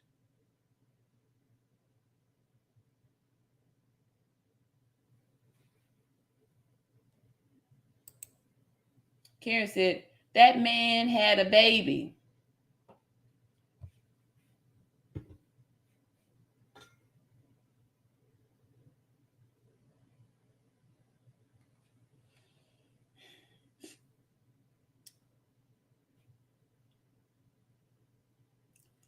That man ain't had a baby. If you had a baby, you have to be an XX chromosome with a uterus and a pelvis that's tilted so you can deliver the baby. There is no baby coming out of no XY chromosome, period. Ain't no baby coming out of that. No baby's coming out of that because no baby could be in there. It's not enough space. The individual we see in the video attacking Shanquilla is a man. That's an XY chromosome. You can look at the back, the straight back, and tell. You can look at the wide shoulders and tell. When it moves like a man. It moves like a man because it is a man. It's impossible for a female to be walking around with the weight on the back leg. You would lose your balance. You would be stumbling. You wouldn't be able to balance like that because that's not how you were designed. Jill W says, y'all ignore little Miss Karen the troll. Which Karen? You see, favorite painter says at Karen, we haven't seen one picture of a baby. That's a lie. I'm sorry, we don't know that, exactly. And that was the same, story they've been saying for months. And still there has been, just like they saying, we ain't seen, they showed the video of Winter, hitting Shanquilla. If I don't see the video, well, the same thing here. Nobody showed no proof. And two, if we do see a Dejanay that didn't have a baby, it ain't the Dejanay that's in that video attacking Shanquilla because that is an XY chromosome baby. And that XY chromosome ain't had no damn baby.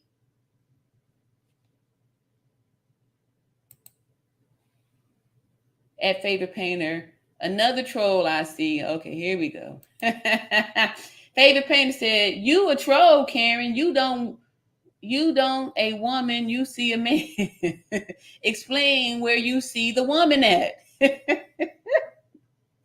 And that's why I took away the moderator wrenches, because when people like a favorite painter come say some stuff, I don't know who, but some people be blocking folks out the chat that have a different opinion. And that's why I say let the YouTube algorithm put the block on people. Let people say this stuff, because when people say something other than the reality of that's an XY chromosome in that video attacking Shanquilla, people got a problem with it. So why are y'all supporting that the person in the video is not a man? Like, what benefit? What are you getting out of that? Whose side are you on? If you cannot see this penis print or dingaling, who's the dingaling? I heard that's in the 70s. But if you didn't see the dingaling up in there, you can't deny that is a straight back. You can't deny that the person, the individual in that video is moving with the weight from the back leg. What's up, Tinuray? Tinuray said that, Karen. Has there been any info regarding Dejanay baby? PM Channel said at GOW, I don't mind talking to trolls. Keep answering the questions with the truth and they will go away. I agree. And that's why I say Over here, we don't do delusional thinking. Karen Halford said at Favorite Painter, I never saying about no damn baby. You're the one misunderstood. I said the man was the agreed. I don't know. Favorite Painter said, I was speaking to Karen Brewer, not you at Karen. Okay, yeah, there's two Karens up in here. So Karen Brewer. All right. Hey, what's going on, Raw? All right, Raw coming up into the party. Saying hey to the people. What's up, Jen? Karen Hoffer said at Favorite Painter, I never saying about, okay. I did that again. Karen also giving her greetings. All right, Jill W says that Dejanay is a man. Until I see her original birth certificate, she a man. RN ignored the blind, that sturdy body, and the actions prove a lot. Yes. Yeah, and like I said, this is just biology. Biology, you know. Biology. The same way a woman has the hourglass figure, the same way our chest area is different.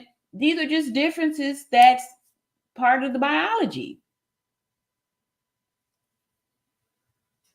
And when people in a normal environment, even if you are impersonating the opposite sex, it's going to show by the different features that cannot be changed. You know, like the size of your head, you know, right? If a man, you know, he'd be, you know, our hands are different, smaller, you know, heads are different, shoulders, all these things. Like I said, the longer clavicle bone. So you can look at the shoulders of a male because they're going to extend out, and you will see how the shoulders female just drop off from our arms, just drop right out of our shoulders. There's no extension or anything like that.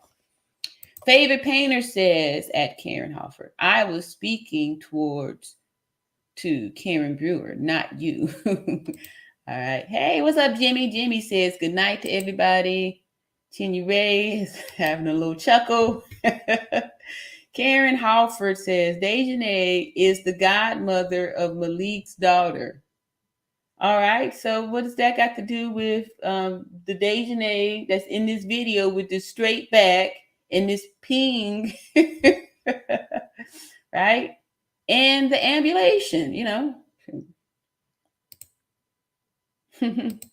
So, all right, godmother or godfather. Correct, all right. All right, so anyway, I made it down to the bottom here. RN, don't insult me by asking who said I'm on. Wait, don't asking whose side I'm on. Yeah, I want to know whose side you're on, because if you have a problem with me pointing out the fact that the person who attacked Shanquilla is a man, whose side are you on? It's not an insult, it's a direct question. Why do you have a problem with facing the truth? So that's why I want to know whose side you're on. You on Cabo's side? If you defending that this man who unalived Shanquilla with his bare hands is a woman, yeah, I want to know whose side you on. All right, so anyway, that's it. So I love y'all, and this is how we get down. Like I said, I'm on the side of the truth. I'm not caring who the person is. The truth is the truth, and I am always going to be on the side of truth, not on the side of likes and views and all that stuff. I could give a hoot if anybody likes me, because guess what? I'm on the side of truth and righteousness.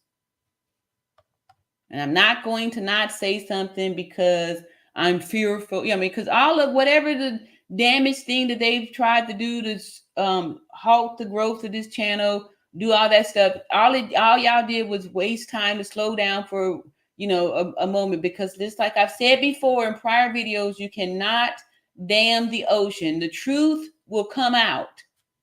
The truth will come out. So y'all go home and keep doing all the little stuff. How did I get way up there? Okay, this must be somebody. Anyway, I finished everything. So I just want to say, love y'all, and thank you for keeping an open mind and just, being about the truth, right? So it's nothing personal. It's nothing personal. It doesn't matter what you think or I think. What is the truth? What is the truth? And this here skeleton here, this is truth. This is biology. These are unchangeable facts. Can't change that. And I already showed y'all and all that good stuff here. Showed y'all stuff one more time before I go. I'm going to show the penis prick, the ding-a-ling. Let me go over here. And then I'm gonna let y'all go. All right, so y'all already saying good night. Yeah, we'll do it another time. I love y'all. See y'all in another video. Peace and love.